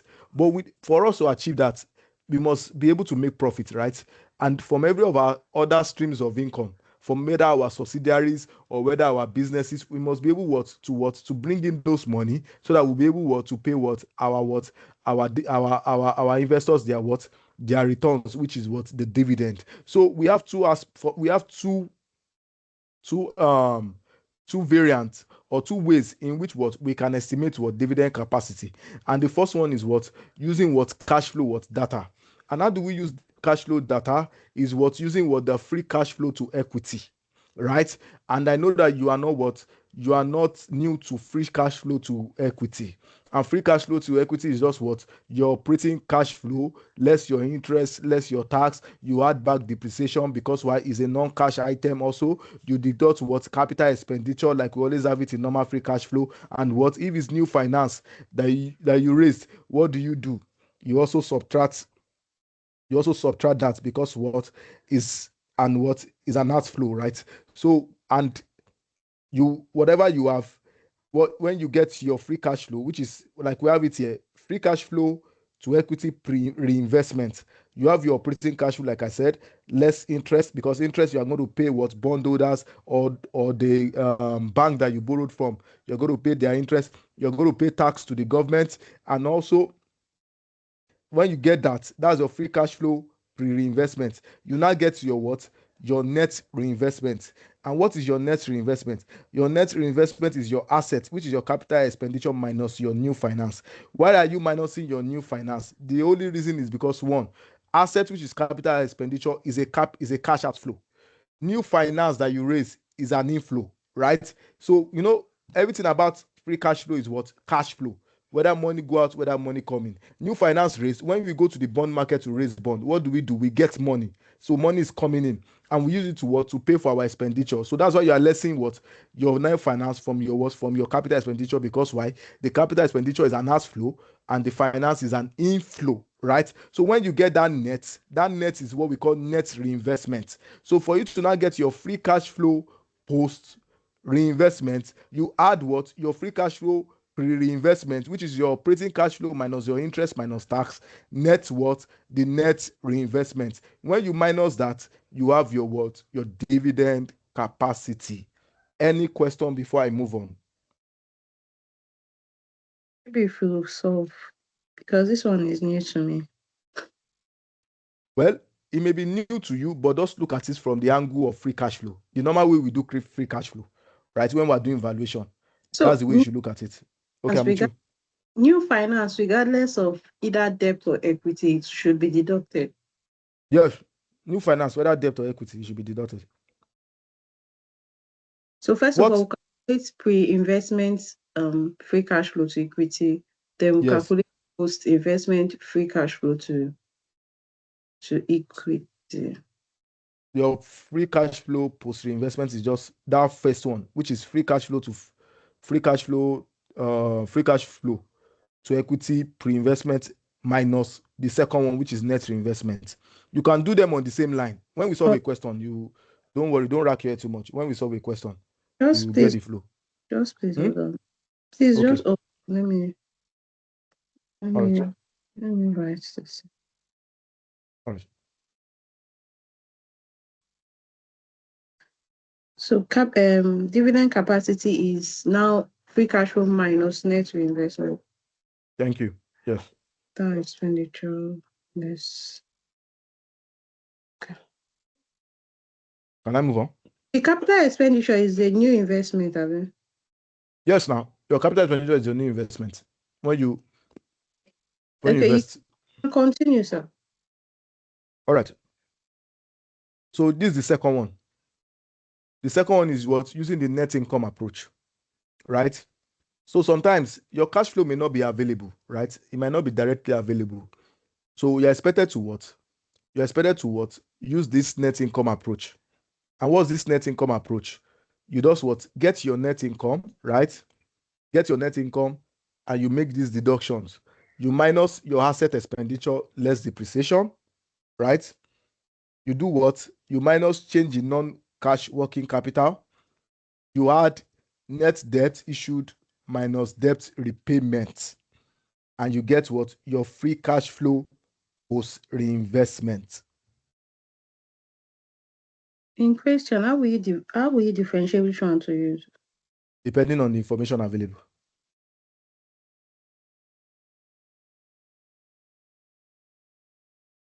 The information available will let you know which one you are using or which one you are not using.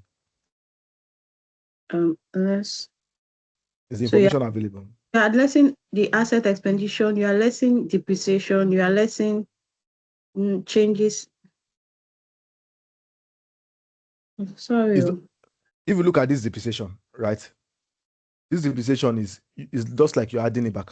Like a net book value. Yes. Don't forget that if you open this bracket, right? Net income minus asset expenditure. Net income is the money you have, right? Let's start with that. You know, not net income, normal net income now. Yes. Net income is the money you have, right? You know that's an accounting profit, Abi? Yes. An accounting profit, you factored in non-cash item and everything together to get accounting profit. Now, your net income, if we open this bracket, you know that if we open brackets using board mass, it will be net income minus asset expenditure. The reason why you are deducting asset expenditure is because why? Asset expenditure is you are investing in an asset. Is that a cash outflow or cash inflow? Outflow. It's an outflow. So cash is going out. So you are deducting, right? The way you have it in that former one I gave you.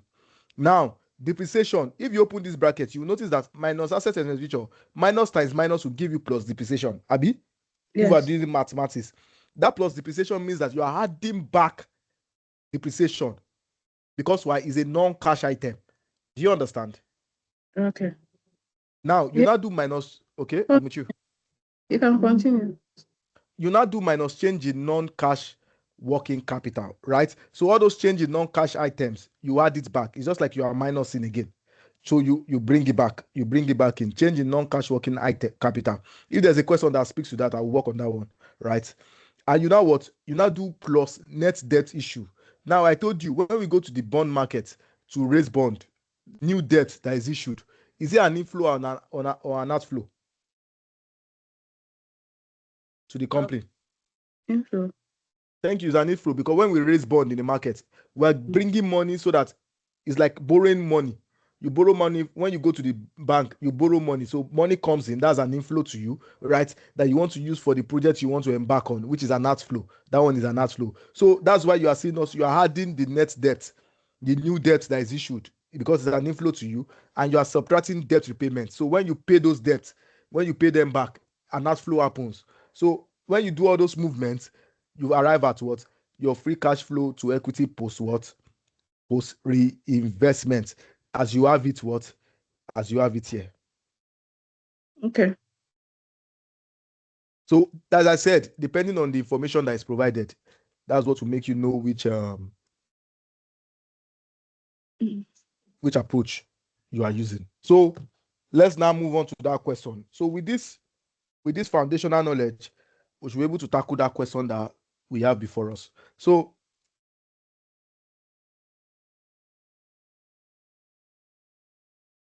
let me display the question.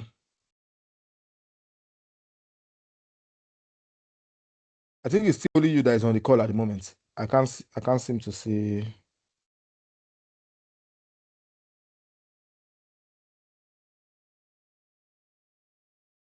All right. So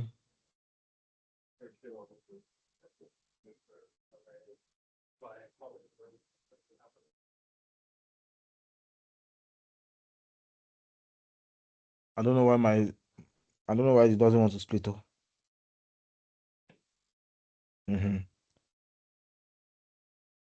All right. So they told us here. Let me just move to the requirements. Please confirm you can see my screen, please. Yes, I can. All right, thank you. So hope my background noise is not affecting you. No, it's fine. All right. My son is watching cartoon and I can hear it from here. All right. So estimate ATOSCO what? Forecast dividend capacity for a what? For a normal year. So now at least it cannot be strange to you because why?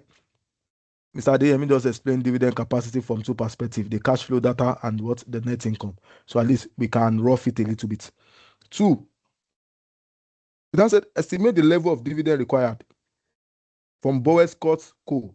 to give ATOCO sufficient dividend capacity to maintain what? Is dividend level of what? Of 0.74 per what? Equity share. And B, the now said ATOCO has decided to increase its level of dividend from Boesco if it's what? If its dividend what? Capacity what? Is what? E what? Sufficient, right? Required from ATOCO's viewpoint, discuss the financial benefit of and problem with this decision, and discuss the agency problem and how they might be resolved. So 11 marks for estimation and more of the 14 marks for estimation and 11 marks for what? For discussion. So let's get busy with it. So let me quickly brush through the question so that we can have a view, so that we can be bringing our points as we are reading. They said ACO is based in Italy and is listed on what? Italy Stock Exchange. ACO has one wholly owned subsidiary, Boetco, based in the neighboring country of Olia, right? Italy and Olia are in a currency union, and the currency of both countries is the what? Is the dollar. ACO purchased 100% of Boesco shares capital 3 years ago. So ACO what? Is the investor. He bought Boesco 100%, meaning that's fully owned subsidiary. They own what? Boesco is fully owned. They're not sharing anything with as we have it in accounting, NCIs. There's no NCI in this. They own them 100%, meaning that whatever I want to do with them, I can do with them. If whatever profit they make, we can repatriate 100 under normal circumstances, if all things being equal, right?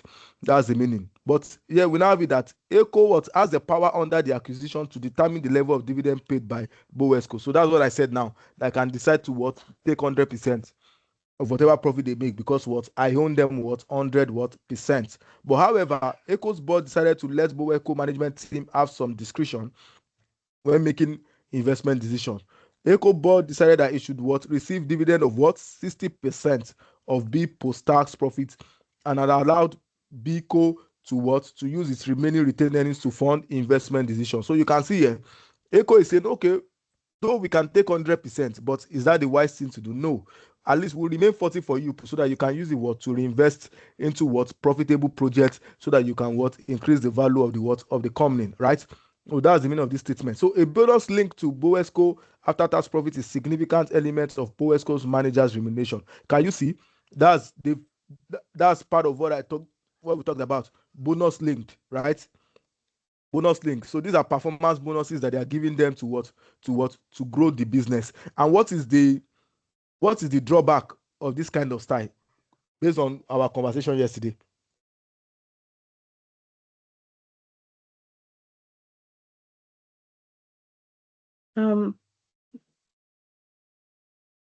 Bonus linked to after tax. So I think is that agency thing that I talk about, because Okay. the directors will want to try as much as possible to do something to increase earnings. Thank you. And an example of that is called what? Creative accounting. Thank you. So that's what I want to hear. Thank you very much. All right. So BCO operates in a very competitive environment.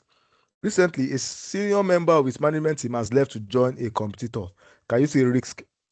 A risk here. Yeah. So it's a risk. So you've lost one of your senior members, meaning that person can even steal your idea and take it to the competitor and grow the competitor better than you, right? So that's a risk. So when you are talking, when you are conversing, and when you are raising matters, those are points that you can pick out, as long as it's relevant to the question asked. So now we now move to ACO's dividend policy. Please, I want you to look at this very well, because from here we'll be picking numbers and be solving.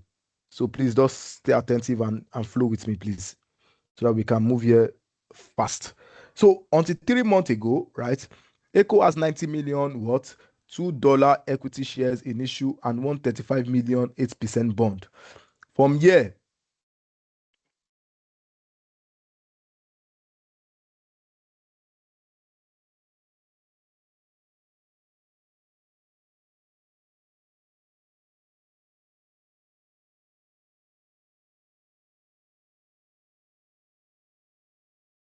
Hello, is anyone there?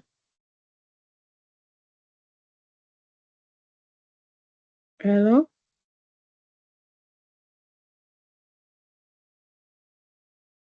Hello?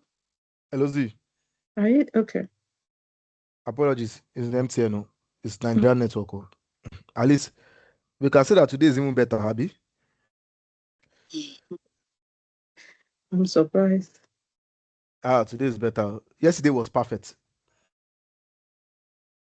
Yesterday was perfect. At least today is better. It's only twice. This is the second time now. It's cutting us. So at least, and it's just for like a few seconds. So let's just trust and manage it like that. All right. So where did I stop? Where did you stop hearing me, please? He said I should be attentive to some of these values. Okay. So we have it here. We said until 3 months ago, ACO what had 90 million $2 equity shares. So what does this mean? It means that what the total number of shares is 90 million and the current value is what? $2. Not current value. The nominal value is $2, right? So note that. Then I said I want 35 million what? 8% bond, meaning that the interest on the bond is at 8%. What is that suggesting to you? That means 8%. Don't forget it. That means when you are calculating your free cash flow, that's where we'll use it for what? Interest paid. Abi? Yes. So note that. Don't forget that, right? Now, the now said 3 months ago, it made a 1-for-3 rights issue, right? A number of shareholders did not take up their rights, but sold them on. So there have been changes in its shareholder base, right? That's what we call reallocation, right? Reallocation and also increase in shares. Because why? There's a rights issue. So additional shares has been issued. So not just reallocation has happened, additional shares too had been raised because of the rights issue exercise. So some shareholders expressed concerns about dilution of their dividend income as a result of the right issue. So what this is trying to tell us is that because why? They've raised new issues, they've raised additional shares, dilution has happened. So some people are now concerned that, oh, because of this might affect our dividend income. Because why? The reason why it will affect their dividend income is because the shares now has increased. You can see that earlier they were having 90 million, right? They were having 90 million, but because of the right issue, the number of shares will no longer be 90 million anymore. What will happen to the number of shares? This is how it will increase by. It will be 1 divided by 3 multiplied by 90. 90, yeah. Please watch. It means that now these additional shares that has been issued, 30 million, right? Plus the existing 90 million. So meaning that this is the total number of shares now, 120 million. Is that clear? Yes. And let's say, for instance, now, let's say they were declaring 20, let's say 2 million. Let's say this is their dividend normally, right? Just look at the analysis here. See 2 million here, this dividend, this in dollars, right? This unit, this number of shares. Before rights issue, before rights issue, they had, hold on. Before rights issue, they had 90 million units, as we have it in the question. Yes. Post rights issue, it will now be 90 million, which is this 90 million plus 1 divided by 3 times 90 million, because what they did right issue. Yes. Mean that the new issue will now be 120 million. Abi? Yes. Follow me, please. So if this 2 million, it means that before this was dividend per share. This 2 million naira dividend divided by 90 million. Dividend per share was, let me use a higher number so that it will make sense. Okay, it was 22.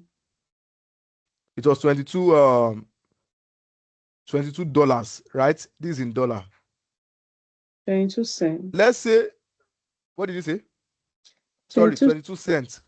This 22 cents. So let's say now that number of shares has increased and dividend is not changing. It means that the new dividend that people will be receiving is what? Can you see? What has happened to their dividend? Because of the dilution. Thank you. So that's the meaning of this statement here, that some shareholders expressed concern about dilution of their dividend income as a result of the right issue. So this is a practical explanation of that.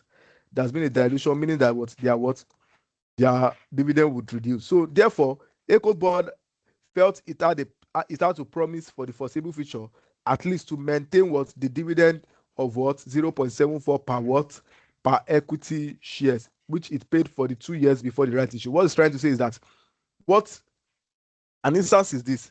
What the board now wants to do, they want to ensure that because of this dilution that will happen, they will still end up paying this 0.22 to every shareholders, regardless of whether dilution happened or what or not. Do you understand? Yes. Yeah. So let's move on. So they want to look at if they have, so that's why the question is coming in. Do they have the dividend capacity to do that? That's the reason for this question. So now they now said ACCA board is nevertheless concerned about whether it will have sufficient available to fulfill the promise. So then you can see that I didn't even know that that's the next paragraph, but that's what I feel it should be. So they can say, you can see that now, that whether it have is sufficient. So do they have enough money to actually fulfill their promise about what they said? And it has asked the finance director to forecast what is dividend capacity based on assumption. So they've asked who is their financial manager, to forecast what the dividend capacity based on the assumption about what will happen in a normal year. And what are these assumptions? These are these assumptions that they've stated in 1 to 6, which we are going to start now. So we are going to be bringing all those assumptions to play, so that we'll see that we have what it takes to do that. So sit down and relax. I will leave this one, so that, because we are still going to use this one. So just leave. You are sending this thing to the Excel. You are sending it to the group chat now after everything. Yes, I will send it. Okay, just leave this one like that. I may make reference to it. Okay. It's not that you are paying me extra for all this extra jara I'm adding for you, but I will leave it for you. All right. So now let's move on to the so we create a forecast dividend capacity schedule. So forecast dividend capacity using either the net income, or the free cash flow. But like I said, it depends on the information they give us. We'll know whether is the net income approach, or the second one we are going to use. So this is it. So we've created our table. Now let's start plugging in. They said what? Sales revenue can be assumed to be 4% greater than the most recent year of 520. So they are assuming that their sales will increase by 4%, right? Now, do we need the sales do we need to bring in sales? If we need to bring in sales, what's the essence of bringing in sales? The only reason why we should bring in sales is if we have the variable cost information, right? So that, because the goal for dividend capacity is to get your profit after tax is the profit that we need, operating profit. Abi now. Yes. I don't need all those sales, variable costs, overhead costs. If it's not here, I don't need the sales. So what do I need to do? Now they've given me why that the sales revenue must be 4% greater than the most recent year, which is very important in my next analysis. They now told me now in second information that the operating profit margin can be assumed to be 20. Operating profit margin is what I need, which is operating profit. So meaning that operating profit margin is 20% of the sales value. That's the meaning. So I can come here and bring this and say operating profit margin is 20% times 520. But don't forget that 520, they told us that in this forecast is growing by what? 4%. Abi? Yes. So we can say 1 plus 4%. Are we fine? Yes. All right, let's move on. So they now said, what's the next one? We'll be killing it like that, one by one. But when we get operating profit, don't forget that operating profit is before what? This operating profit that we got here is before what? Is before interest and tax. Thank you. So what is my brain picking? That I need to bring in interest, right? So I bring in interest. Interest is what? What's the interest? They've told us in that question that there's a bond of what? $135 million, 8%. Abi? Yes. So 8%. I can say this 8% minus 8% times 135 million, which is this guy. That's my interest, right? Yes. After interest, I can go on to tax. Because why? If you remember in that first formula I gave you, that FCFE pre-investment, we have operating profit minus interest minus tax. Abi? Yes. Thank you. I'll be asking you so that I want you to do so that we can keep this thing once and for all and move on. So I can come here and say tax. What's the tax rate for these guys in the question? I think they talked about tax down. Taxation, they say ECO pays what? 30% what? 30%. So we just bring in 30% straight. So Okay, this wait. 30%. Echo or because we have two tax. So We have in this question, and we have two tax. Don't forget that they said ECO invested in Powesco now. That in that first paragraph where they told us about 100% investment. Look at second paragraph. ECO purchased 100% of Powesco. Now what we're calculating. I was asking which one are we going to take? It's going to be the ECO because it's ECO's dividend capacity we're calculating. Okay. The subsidiary is Powesco. You get? Yes. So let me put this here. Atosco dividend capacity. So it's dividend capacity. So it's this guy. So every information is this guy. So Arturo. All right. So tax is 30 for A. So we come here. It's the same thing as saying minus 30% times addition of sum of these two guys, because you must deduct interest first before you take taxation. So you do that. So this is it. Now, what do we do? What's the next thing? If you look at that table I gave you, using the free cash flow data, right? You notice that the net investment is net investment minus depreciation, right? And I told you that if you open that bracket, it means that minus investment plus depreciation when you open the bracket. So we're going to add back what? Depreciation. Abi? Yes. Non-cash item. And they've told us here, if we go to number 3, they told us that what? Operating profits can be assumed to be reported after charging depreciation of $30 million and profit on disposal of non-current assets of $5.9 million dollars. What does that suggest to you? That two of them are non-cash items. Don't forget that profit on disposal is a non-cash item. Those are accounting profits. If you remember your financial reporting very well. Profit on disposal is not real cash. What is actually real cash is the cash that you received, right? And don't forget, when we are doing IAS 7 statement of cash flow, if you remember very well, that we normally calculate using indirect method, that we'll go and do all these adjustments in ICAN. If you still remember, that we'll do profit on disposal, we'll get the cash received. Is that cash received that will now bring it into is it investing decision or financing decision? Do you remember? Yes, I do.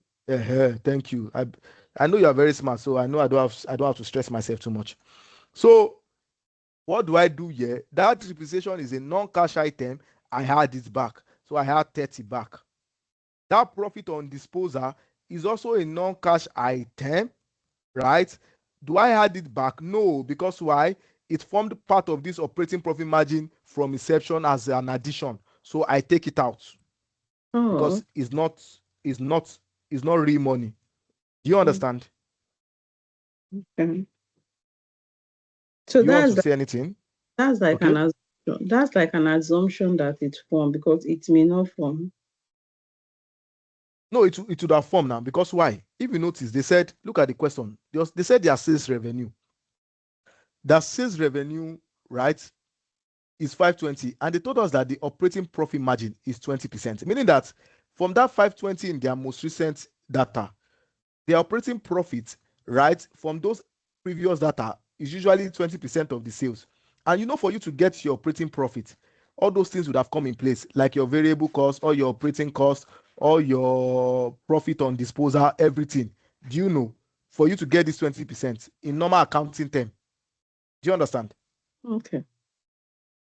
Because for you to arrive at operating profit, right, for the normal business, they would have brought in all those things, all those operating costs, all those depreciation. You would have done all those things. That is why we are adding back depreciation, because the assumption is that all these things has already been factored in to get this 20% normally. Okay. Thank you. So we're not correcting all those things back by adding back depreciation, by taking tax, because tax normally operating profit before interest and tax, you've not yet deducted tax. So that's why we're not taking tax correctly and deducting interest, right? But depreciation, it has been assumed that you've taken operating expenses before arriving at operating profit margin. So that's why we're adding back depreciation as a non-cash item to get the real cash flow. And also that profit on disposal that you've also added as part of your operating profit, right? Your operating profit, as part of your operating profit, we're not taking it out back, because why? It is a non-cash item. It's not a real profit. It's not real money. Real money didn't come. It's just accounting profit. Just give me a bullet. All right. Let me know when you're back, please. Yes, I'm a family man. I can relate also. So okay, we all can right. So do you remember you've gotten the part of the depreciation and the profit on disposal, right? Yes, I am. All right. So let's move on. So still on that number 3, on that third point, you can see here they said operating profits can be assumed to be reported after what? Charging depreciation of 30 million, which we've cleared, and profit of disposal of non-current asset, which is 5 million, right? They now said the cost of the non-current asset sold can be assumed to be 35 million, and it's what? And its accumulated depreciation to be 24.6. Depreciation is allowable for tax, and profit on disposal is fully charged back to what? Chargeable to tax. What is this information trying to tell us? It says the cost of the non-current asset sold can be assumed to be 35 million. It means that there was a sale of a non-current asset. Abi, Yes. if there was a sale of a non-current asset, it means that when they sold, it means that they would have received money, Abi. Yes. But did they tell us the money that was received? No. So that means we have to what? Calculate it based on the available information that is given us. Abi? What do you need that money for? Is it for the net reinvestment? It's not the necessary investment. The money is normal cash that was received. See, don't carry the knowledge of the this thing I gave you, that format, right? You have to think wide. You are dealing with cash flow here, right? Cash flow, as long as any money, whether it fall into the bucket of that format I gave you, you must think wide to know that as long as there's cash flow elements, whether money went out or money coming, you must factor it for dividend capacity, because dividend capacity is dealing with cash flow movement. Do you get? Okay. So don't look at it from the perspective of is that necessary investment? No. Look at it from the fact that this information, is there an element of cash outflow, or is there an element of cash inflow? If there's an element of cash inflow, I need to bring it in as addition to my current cash position. If there's an element of cash outflow, I need to back it out as money that is going out of the what? Of my cash balance. Yeah. So that's how you should see it. I want you to open your mind. Don't restrict yourself to that format I gave you, because they might give you additional information and it might not fit into all those things you are saying. What do you not do with that information? Do you get me now? Yes, I can get it. All right. So now then we need to do something. Like I said, when we saw it that the cost of the non-current assets sold can be assumed to be $35 million. That means we need to do something. So what do we need to do? We need to get that cash that was received. And this takes me back to what? IAS 7, when we're doing statement of what? Of cash flow. Watch me as I move. Now, they said that cost of that asset that was sold. How much did they call it? 35. Thank you. 30 This million. dollar. So they call it 35 million. I'll put a cost. You know, when we're doing in IAS 7, when we're doing statement of cash flow and we're doing those adjustments for assets, we'll come here, we'll bring cash here. We'll come here, we'll bring the accumulated depreciation to get what? The net book value as at the date of what? Of disposal. If you remember your IAS 7 very well, and you didn't cram it, what would we do? No. It's true now. So, because during my time, I really loved that IAS 7. I was very good on cash flow. Very, very good. I normally teach people when I was doing ICAN. I really loved it. So I understood it very well.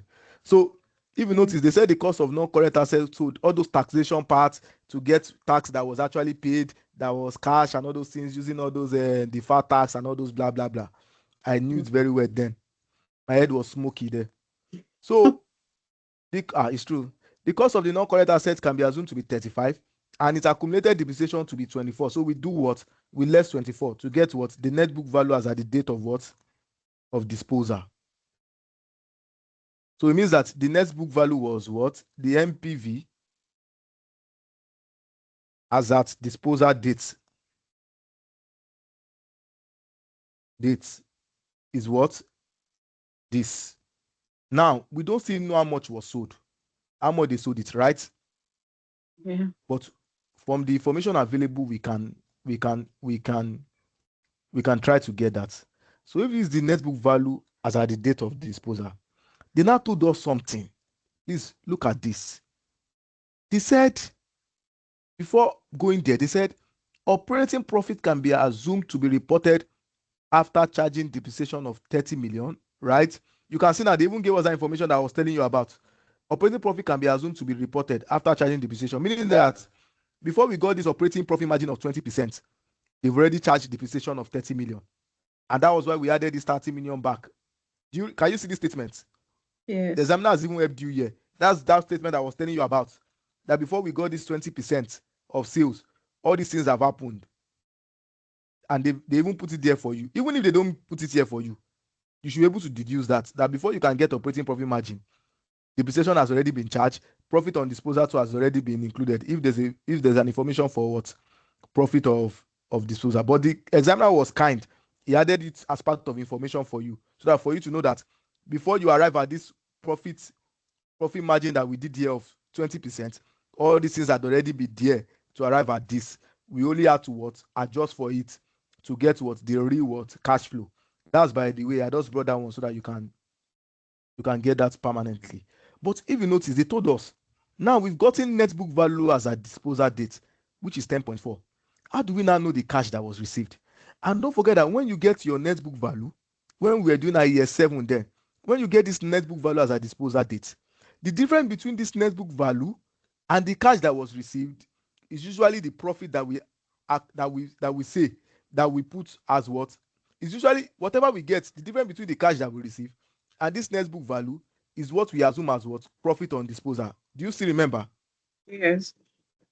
So now they've given us MBV of 10.4, which we've deduced from cost minus accumulated depreciation. They've now given us another information, which is what the profit, right? What is the profit? That's 5.9. So if the profit is 5.9, what do you think is the cash that they would have received? They will add it up. Thank you very much. So cash received would have been what? Addition of what? Of these two, which is 16.3, such that let's say they had even given us this 16.3, right? In the question, they told us to look for the profit. We can equally say that 16.3 minus 10.4 will give us the profit. Abi? Yes. Thank you. So let me return it back so that to show that this is what is driving this. So this is the cash received. Now we receive this cash when we did that disposal. Is it an inflow or an outflow for our cash flow?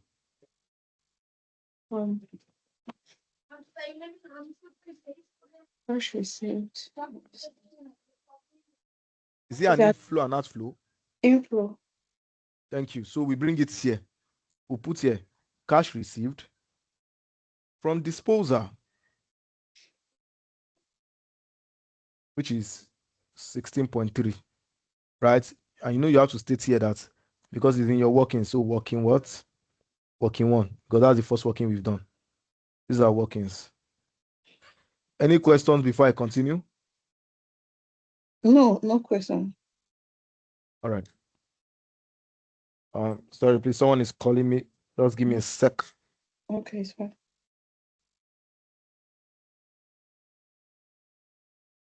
Hello?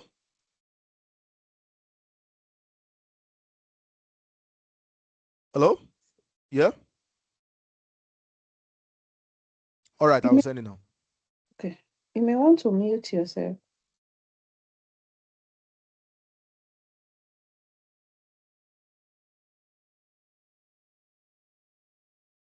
Set, please.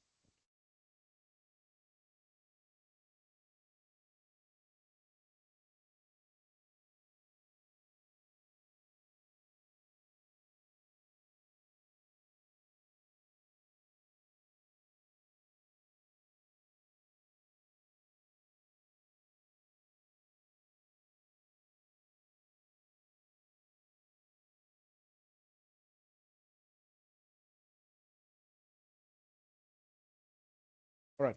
So let's move on. Sorry, I had to just say something.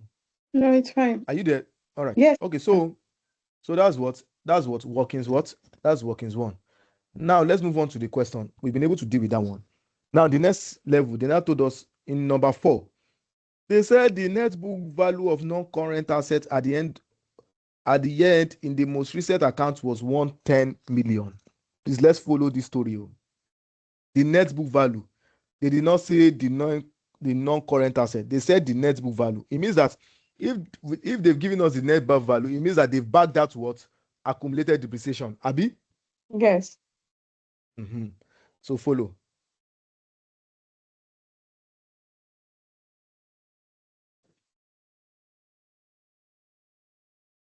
So they said what?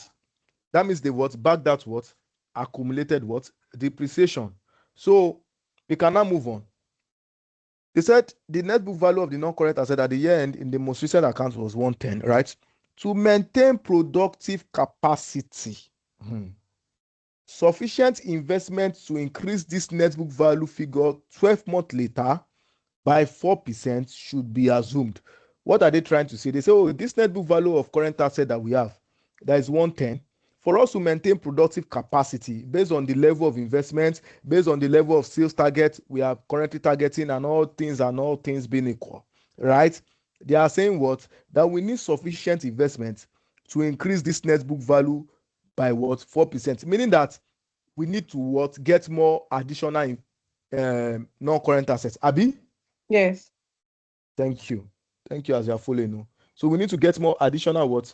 Additional investments. Now let's move on. They now said what?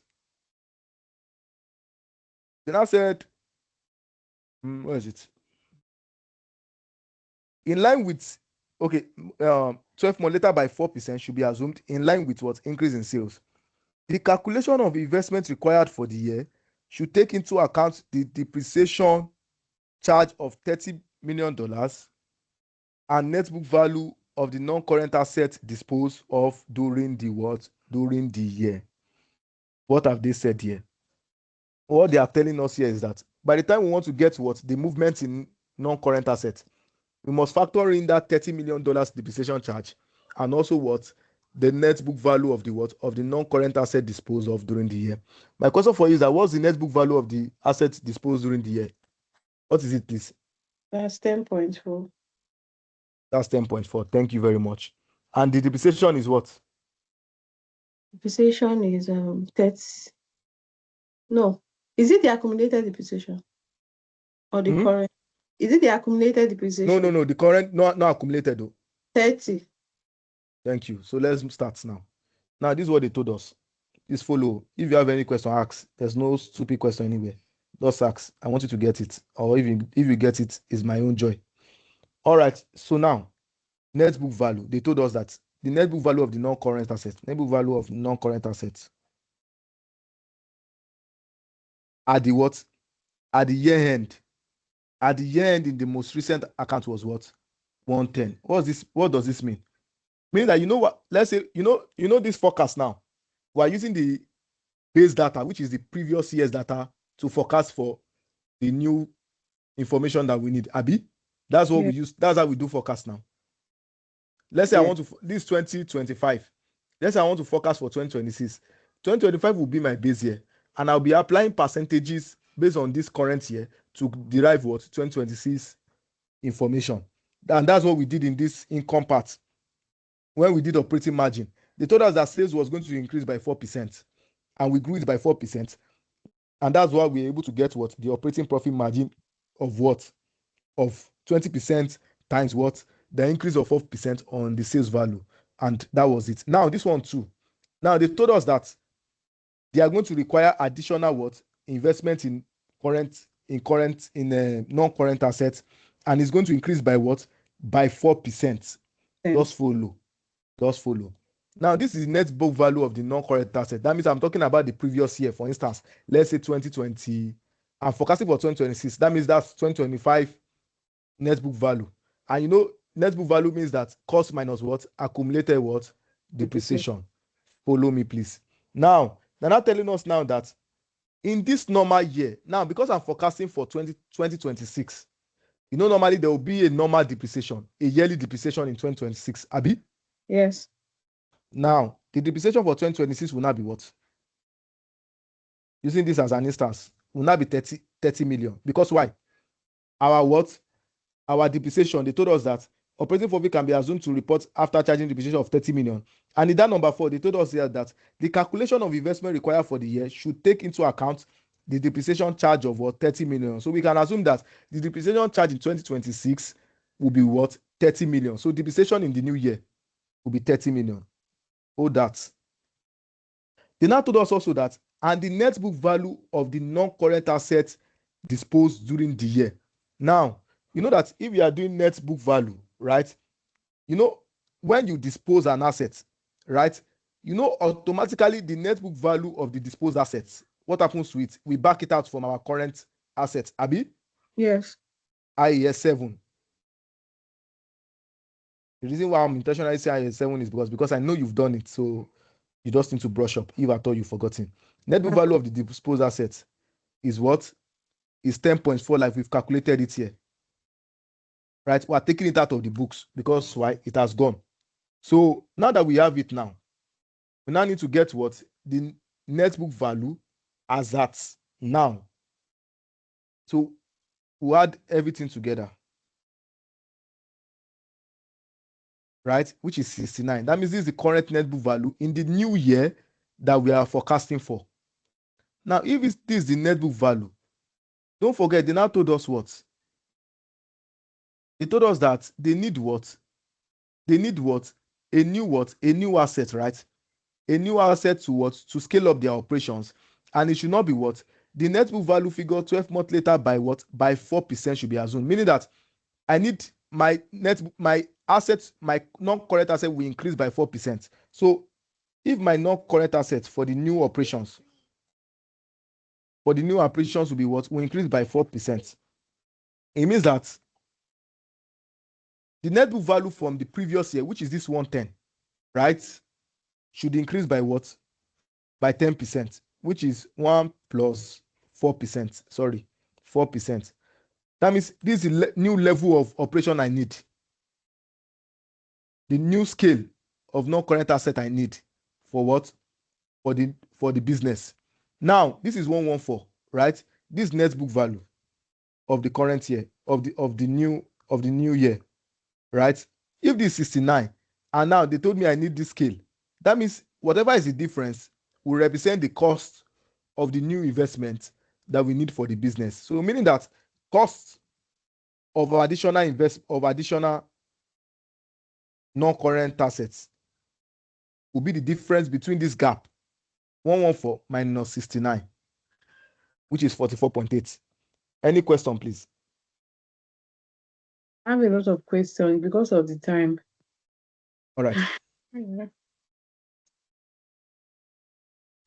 It's just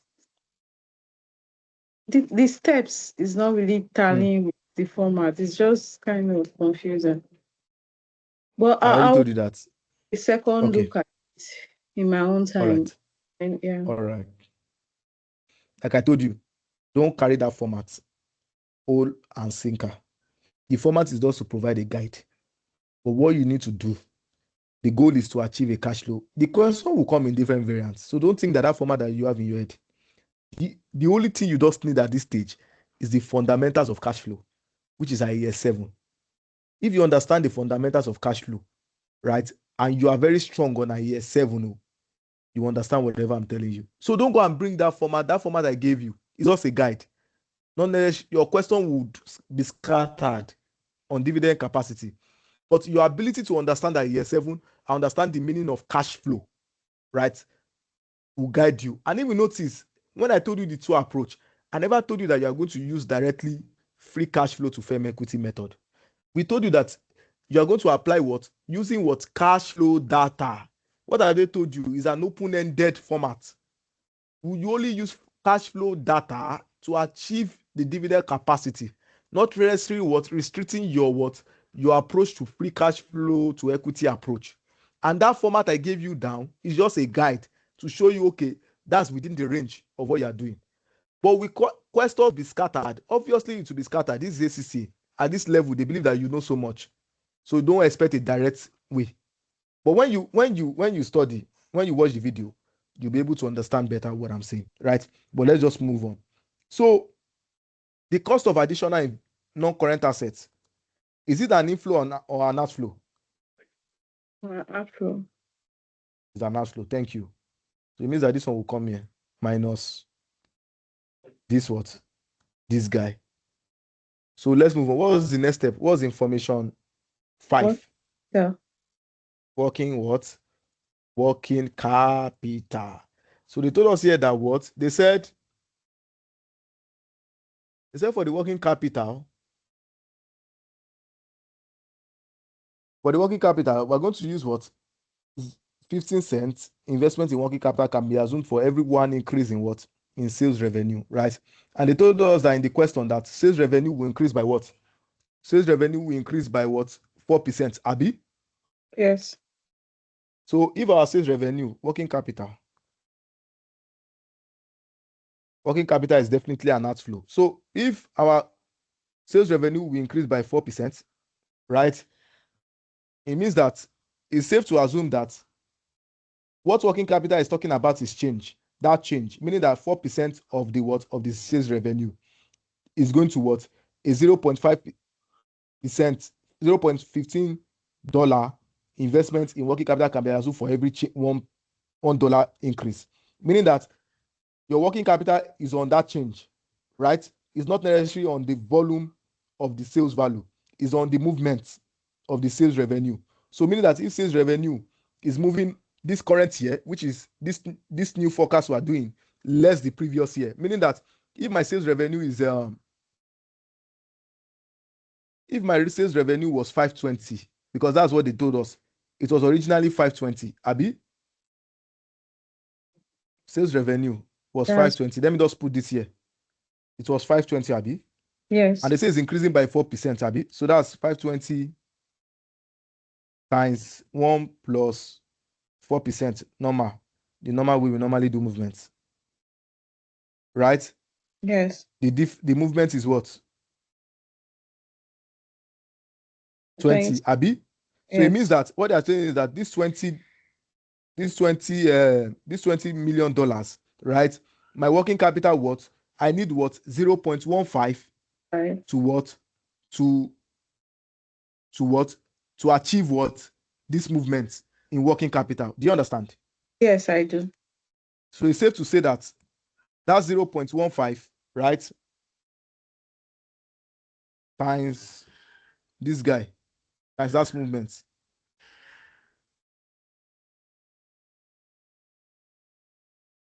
Are we fine? Is it clear? Yeah, it is. Thank you. So let's move on. So that's for working capital. Now, what next? Let's move on in the question. Tax of So, the so they talked about tax. They talked about Bowe's pre-tax profits can be assumed to be 45 million. So the pre-tax profit, Bowesco is our subsidiary now. If you remember that we invested 100% in Abi, so yes. It's our subsidiary. So we can come here. It's not going to. We need his own dividend for us as part of our own earnings, because why? The dividend that we get from them will form part of our what? Part of our own income that is going to grow our own book. Okay, so it's just like cash flow remittance. Thank you. Because why? They are your subsidiaries, right? Okay. So for you to get your total profit at the end of the year, you need the dividend that you've invested, the money you've invested in your subsidiaries. They will also give you as remittance, right? That will form part of your other income. So in bank, all those money that we receive from our subsidiary like UK, Ghana, it forms part of our other income. So when we receive those dividends, on the face of our financials, there's a place that is called other income. It's part of the other income. Do you understand? Yes, I do. Before you arrive at the total profit after tax. Do you get? Yes. All right. So what do we now do here? We come here and we say what? We say Bowesco. We bring Bowesco, right? Bowescott. We start doing his own. This one will be like an appendix because it's not part of the dividend capacity. So it's like an appendix. So we come here, Bowesco, pre-tax profits. Pre-tax profit is what? Is 45, right? It's 45 million. What's their tax? 20%. His own tax is what? It's Well, 20. We have another withholding tax. Don't worry, we'll get to withholding tax. So pre-tax profit is what? It's 20%. So we come here, minus 20. Let me put the 20 so that nobody will ask me, where is this one coming from? So this tax, 20%, right? Call my name. What did you say? I say call my name that Z will not ask you. No. No, I'm talking for other people that may want to have access to this information. This thing, the people that don't have access to the class, some of them they just get the videos and they watch. Share you get. Yeah. So those are the people I'm referring to. So I won't ask, how did you get this one? So this is it. So this is what? This is their what? This is their profit after tax. So their profit after tax is what? 36, Abi. But now, I want to ask you a question. Normally, all things being equal, this money can be repatriated back as dividend, 100%, if Aruko's wish, Abi. Yes. But Aruko has told them that in his what have you, in the beginning paragraph, he said how many percent does he want to be repatriating back? 70 or 75. You can check it, or you have the question. No, just tell me figure. 60%. 60. Thank you. So 60. So it means that 60% of this money is what Oracle wants, right? Yes. But there's not a twist somewhere. Let's read the taxation part so that we can have a better view. I'm on the taxation part now. It said ACO corporation tax is 30%, which we've applied for ACO's profit, right? And Bowesco corporation tax is what? 20%, which we also apply for what? Bowesco. Then I said a withholding tax of 5% is deducted from any dividend remitted by what? Bowesco, meaning that Bowesco, first of all, this 100% that we have here, it cannot remit everything. Even if ACO said he wants 100%, there's already a restriction first. Yes. By the government. Government is above whatever decision that you people make at board level. Yes. Government has told you that there's going to be a withholding tax of what? Of 5%. So meaning that, first of all, for this remittance, remittable amounts,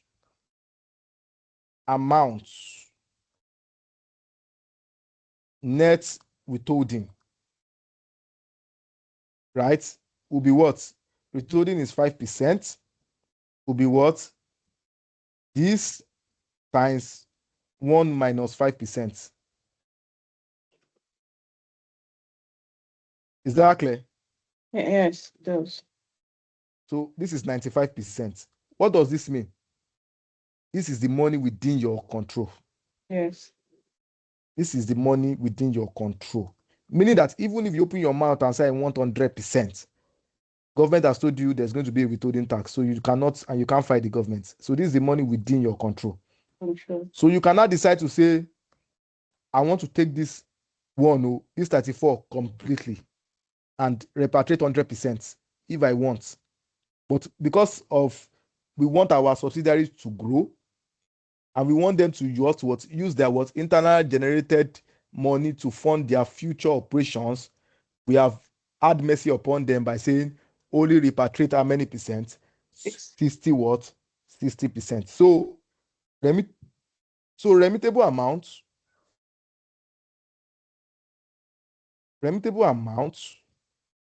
will now be what? 60 what? 60%, which is 60% times this 34. So that means we can only remit what? 20.52. So remittance now will be what? 20.52 because it's a cash inflow. They are giving us that money. Abi? Yes. Thank you. So when they give us that money, what's the next thing? Then we can calculate. Then we can calculate what? We can calculate the what? Total balance, right? But don't forget, there's something again. There's something again. Let's go back. From that taxation, they told us something that there's a bilateral what? Tax treaty between Italand. What is Italand? Italand is where ACCA is residing. So ACCA reside in Italand, right? And what? If you notice in first paragraph, how do I know? Look at the first paragraph. They said ACCA is based in Italand. Look at the question number 3. ACCA is based in Italand. So, and in Italand, they pay tax of what? Of 30%. All that information. Now, they now told us that what? Olia is where Bowesco is based. And in Olia, the government permit them to pay a tax of 20%. All that information. Now, they now told us that there's a bilateral tax treaty that exists between them.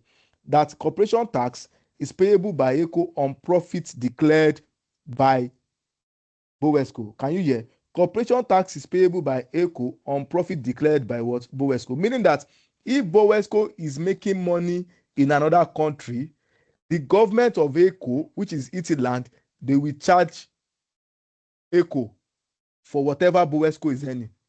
Do you get? Meaning that if I have a subsidiary in Ghana, right? If I have a subsidiary in Ghana on Ghana soil, right? And that business in Ghana is making money. Whatever that Ghana business is making, Nigeria government will use their tax rate to charge me, the parent company in Nigeria, for my money, for my profits in Ghana. Do you understand? Should I come again? Hello, Z.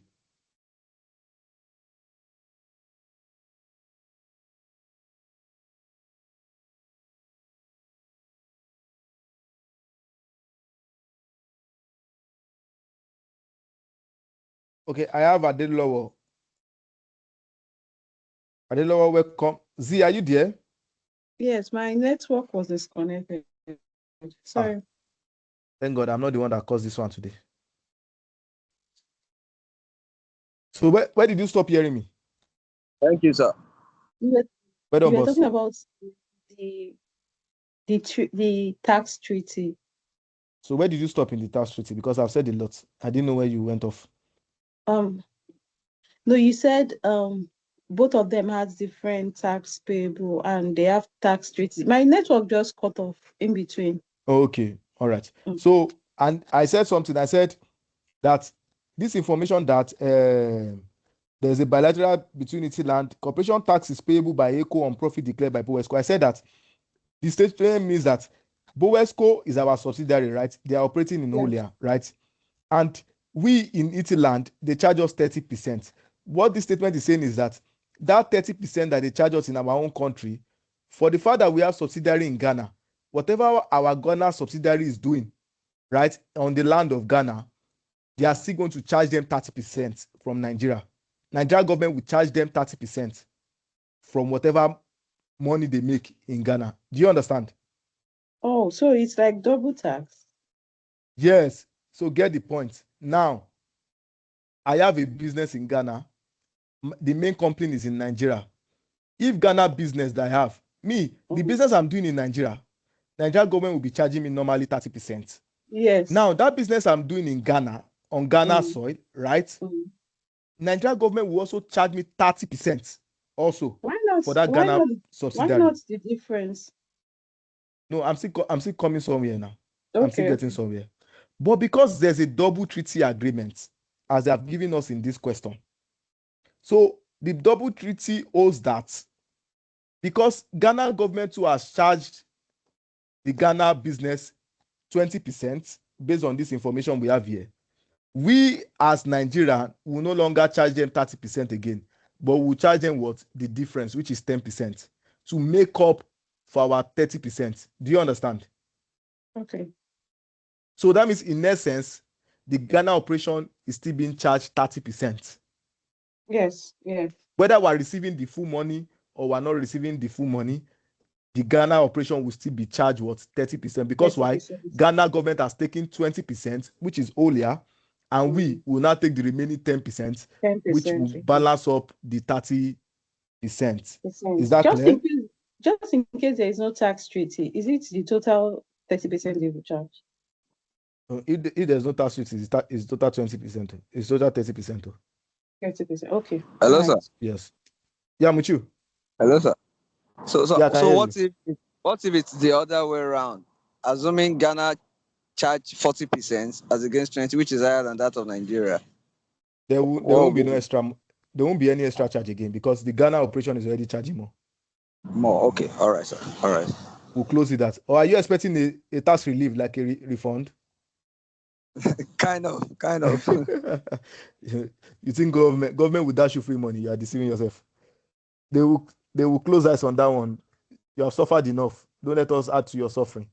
Neither can we reduce your suffering by giving you money. We'll just allow you suffer the loss to which you've suffered up to.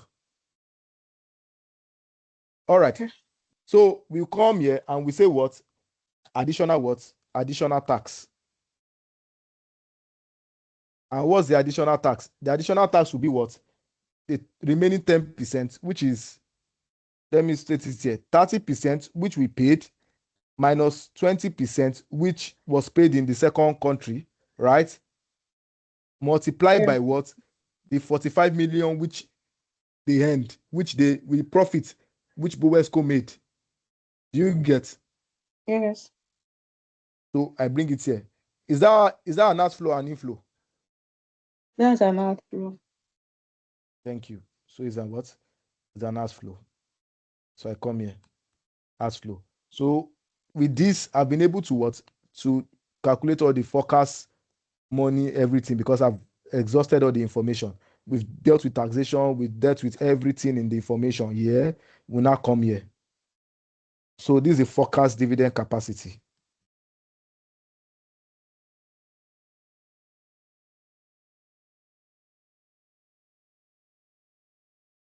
This is the forecast dividend capacity up to the beginning. So now the forecast dividend capacity is 76.65. What have we done? We've just answered the first part, which says that what? Estimate Arturo's forecast dividend capacity for a normal year. This is the 76 million. But they now told us something. They now said in B, estimate the level of dividend required from Bowesco to give Araco's sufficient dividend capacity to maintain its what? Dividend level of what? 0.74. If you notice, in the previous years, they've been maintaining 0.74, right? They've been maintaining 0.74, 0.74. Now, we now need to test if with all this addition that we've done to arrive at $76 million, if we are still going to be able to maintain. Now, don't forget that this 0.74 that they were maintaining, it was when the shares was 90 million. Do you remember? Yes. Well, now that there's a dilution, it means that the new share will be 120, Abi? 120, yes. So it means that we're going to be dividing this 76.765 divided by the new unit of shares now, which is 120 million, right? And it will be what? Oh, don't forget that this thing is a million, so I need to convert this guy to a million. Let me just convert it in million here. So a million will be 120 divided by 1 is 6. It will be what's this? Sorry. I'm supposed to bracket everything. So this is 120, right?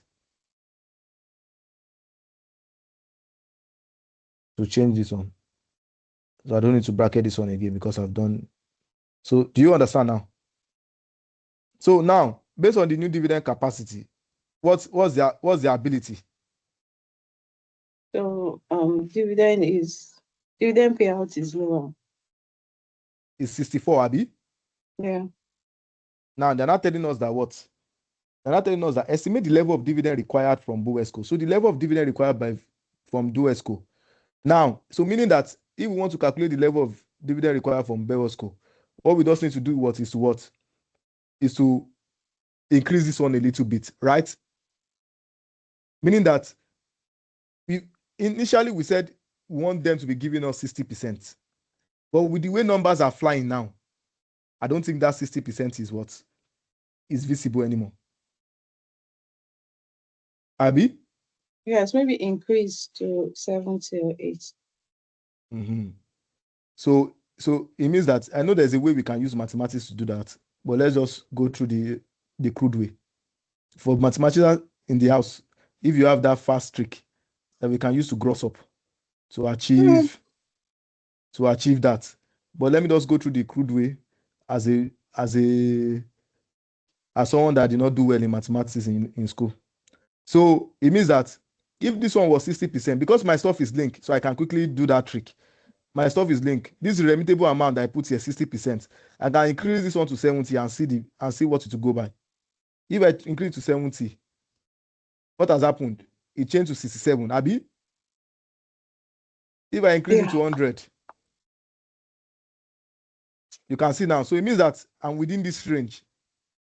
Can you see something? Let's say 99%. Oh, 99% is still giving us 98%. I know there's a mathematical formula for that, but I don't know it by heart now until I test different approach, and which might take our time. 95.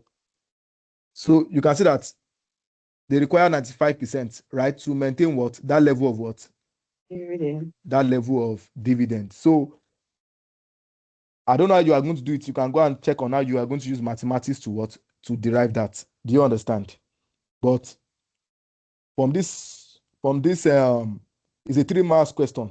So from this, because me I've linked my Excel so I can play with figures here. So it can be deduced that estimate the level of dividend required. So meaning that if from 60%, now from 60%, this is 95%, 32.49. From 60% originally, if they maintain 60% remittable percentage, they only make 64 cents, right? But for them to maintain the 0.74, they need to increase the remittable amount from 60% to 90%, which will give us an amount of, I think, 32 point something. I think we got 32 point something. Will be 32 point something $million to be able to maintain 0. What?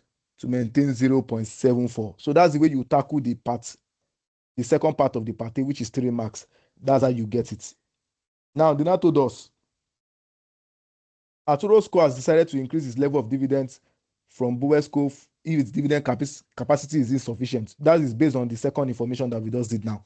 From Oracle's viewpoint, because the financial benefits and problem with this decision. So let's just quickly discuss the agency problems and how they might resolve with this decision. So what's your view? What's the financial benefit and what's the problem associated with this? Quick one, please. Just one point. If Auto decides to increase his level of dividend from this. Yes, the level of dividend capacity. You know now that if they do 60%, right, they will be able to pay only 64 cents, right? But if they increase this remittable amount from 60 to 95, they'll be able to pay this 0.74, right? So what is the financial benefit and what is the problem of taking that decision? So one financial benefit is a kind of, it will increase the share price, and because at least shareholders' expectation is no dilution of shares, and with that, shareholders may not leave the company, so it will kind of retain the share price or increase the share price, market share price. Thank you. So what's the downside? So the downside is there is kind of a burden from the subsidiary to maintain such, and there's no retained earnings for the investments. Thank you.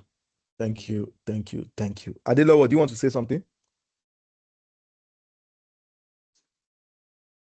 My view, it may not necessarily positively increase the share price, but it Okay. posts a great confidence on the investors that they could get a return on their investments as at a possible time when due.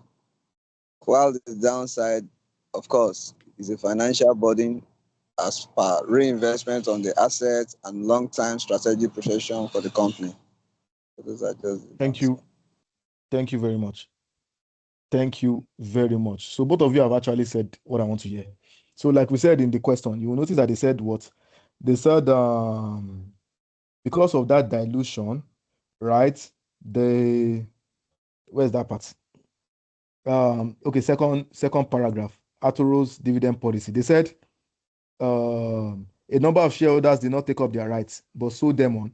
So there have been changes in the shareholding base. Some shareholders expressed concern about dilution of their dividend income as a result of the rights issue. So now, the financial benefit here is that one, transaction costs will be eliminated, and transaction costs would arise as from the fact that if ACO is unable to maintain that level of dividend, in which some shareholders have expressed concern that there can be dilution, they might want to drop their shares and go on to take new shares in new companies. And by doing that, the value of the company begins to drop because why? People no longer believe in the business anymore. And what that will create a transaction cost, which ACO will not want to do. So elimination of transaction costs that might arise as a result of people leaving the business and the value of the business reducing or the share price reducing. And two, you're also trying to please your shareholders, right? The shareholders want to maintain that level of dividend. So what have you done? Also, you've pleased them, you've pleased the market, and you've made them know that okay, for the fact that your shares are diluted, we're still going to be serving you well and be giving you that level of comfort and dividend that you've expected. Thank you very much. And what is the drawback? The drawback is the fact that you are putting serious financial pressure on the subsidiaries, because in doing that, the subsidiaries will not be able to go on into long-term projects, because why? The money that they should have reserved and used in making decision, right? You've remitted it back to your own country to pay dividend, whereas the subsidiary will be suffering from investing in long-term projects as a result of residual amount that is left for them to use in investing. And we can see that the subsidiary, from this approach, they're using the subsidiary will not. Also, another factor again is the management of the subsidiary. The management of the subsidiary will be unhappy, because why? You are rendering them useless. What did you say? I say it may even affect their remuneration, kind of. Yes, it will affect their remuneration. Not even only that, it's going to affect their morale. Because if you are, I think there's a statement there. You can hear now. See that second paragraph. They said, however, I'm here. However, ACO's board decided to let Bowesco management team have some discretion when making investment decision. Now, if you are taking 90% of the money, which is 95% of the money that what are you leaving for them? 5%. Which discretion do they want to use in making investment decision? Do you get now? So you're handicapping them. They can't think. They can't do anything because they don't have money. They don't have money to use in investing to plan. So you are killing their morale. So those are part of the drawbacks that you can add to get your extra points. And I believe we've been able to do justice to this question. Is there any question? Is there any comment so that we can call it a day for today? No, for me. All right. Adelowo, do you have anything to add? Do you have anything to? Unfortunately, I joined a bit late, but from the little I could gather, I believe by the time I watch the video all over again, I'll pick the rest. I'm fine. All right. Thank you. Thank you very much. So let's have a wonderful day, and we meet on Wednesday. Wednesday we are dealing with option pricing as it relates to advanced investment appraisal. We are going to do on Wednesday, and also though I would have loved us to meet tomorrow, but I don't want to stress myself too much. I've done yesterday, I've done today. So doing tomorrow again is just putting myself on a stretch. I need to rest also. So we are going to meet on Wednesday to discuss option as it relates to advanced investment. And most likely we're going to meet on Friday to solve a question on merger and acquisition. If I want to believe Emmanuel will take Saturday. If he doesn't take Saturday, I will come again on Saturday to go on the merger and acquisition. Like I said, I know I promised you 3 variants of merger and acquisition. So I must solve 3 questions on merger and acquisitions, which are most likely 50 marks questions, very thick questions, so that by the time you are done with those 3 variants, I don't think you'll be scared of any merger and acquisition question they want to bring in this life. So, and we are going to solve 2 more APV questions, right? That is where I'm expecting questions from, either APV or merger and acquisition. And slightly, I'm not expecting foreign operation, but if it comes, well and good. We've solved the question last week that can cover for that. So we're not scared of that. But your merger and acquisition and APV, I sense something coming out from there, right? Or either foreign exchange as number 1 question. Either of those 3, that is where I'm expecting questions from. So, and I want you to be grounded on those 3: advanced investment, mergers and acquisition, APV, and foreign exchange. And I feel Emmanuel is doing justice to that foreign exchange part. So that APV and merger and acquisition, by the time I solve 3 questions in merger and acquisition and 2 from APV, I think you are good to go. And from everything that we've done, I think you are fine. Thank you very much, and have a wonderful evening. Thank you very much. Thank you. All right. Good Yeah. night. Yeah. Good night.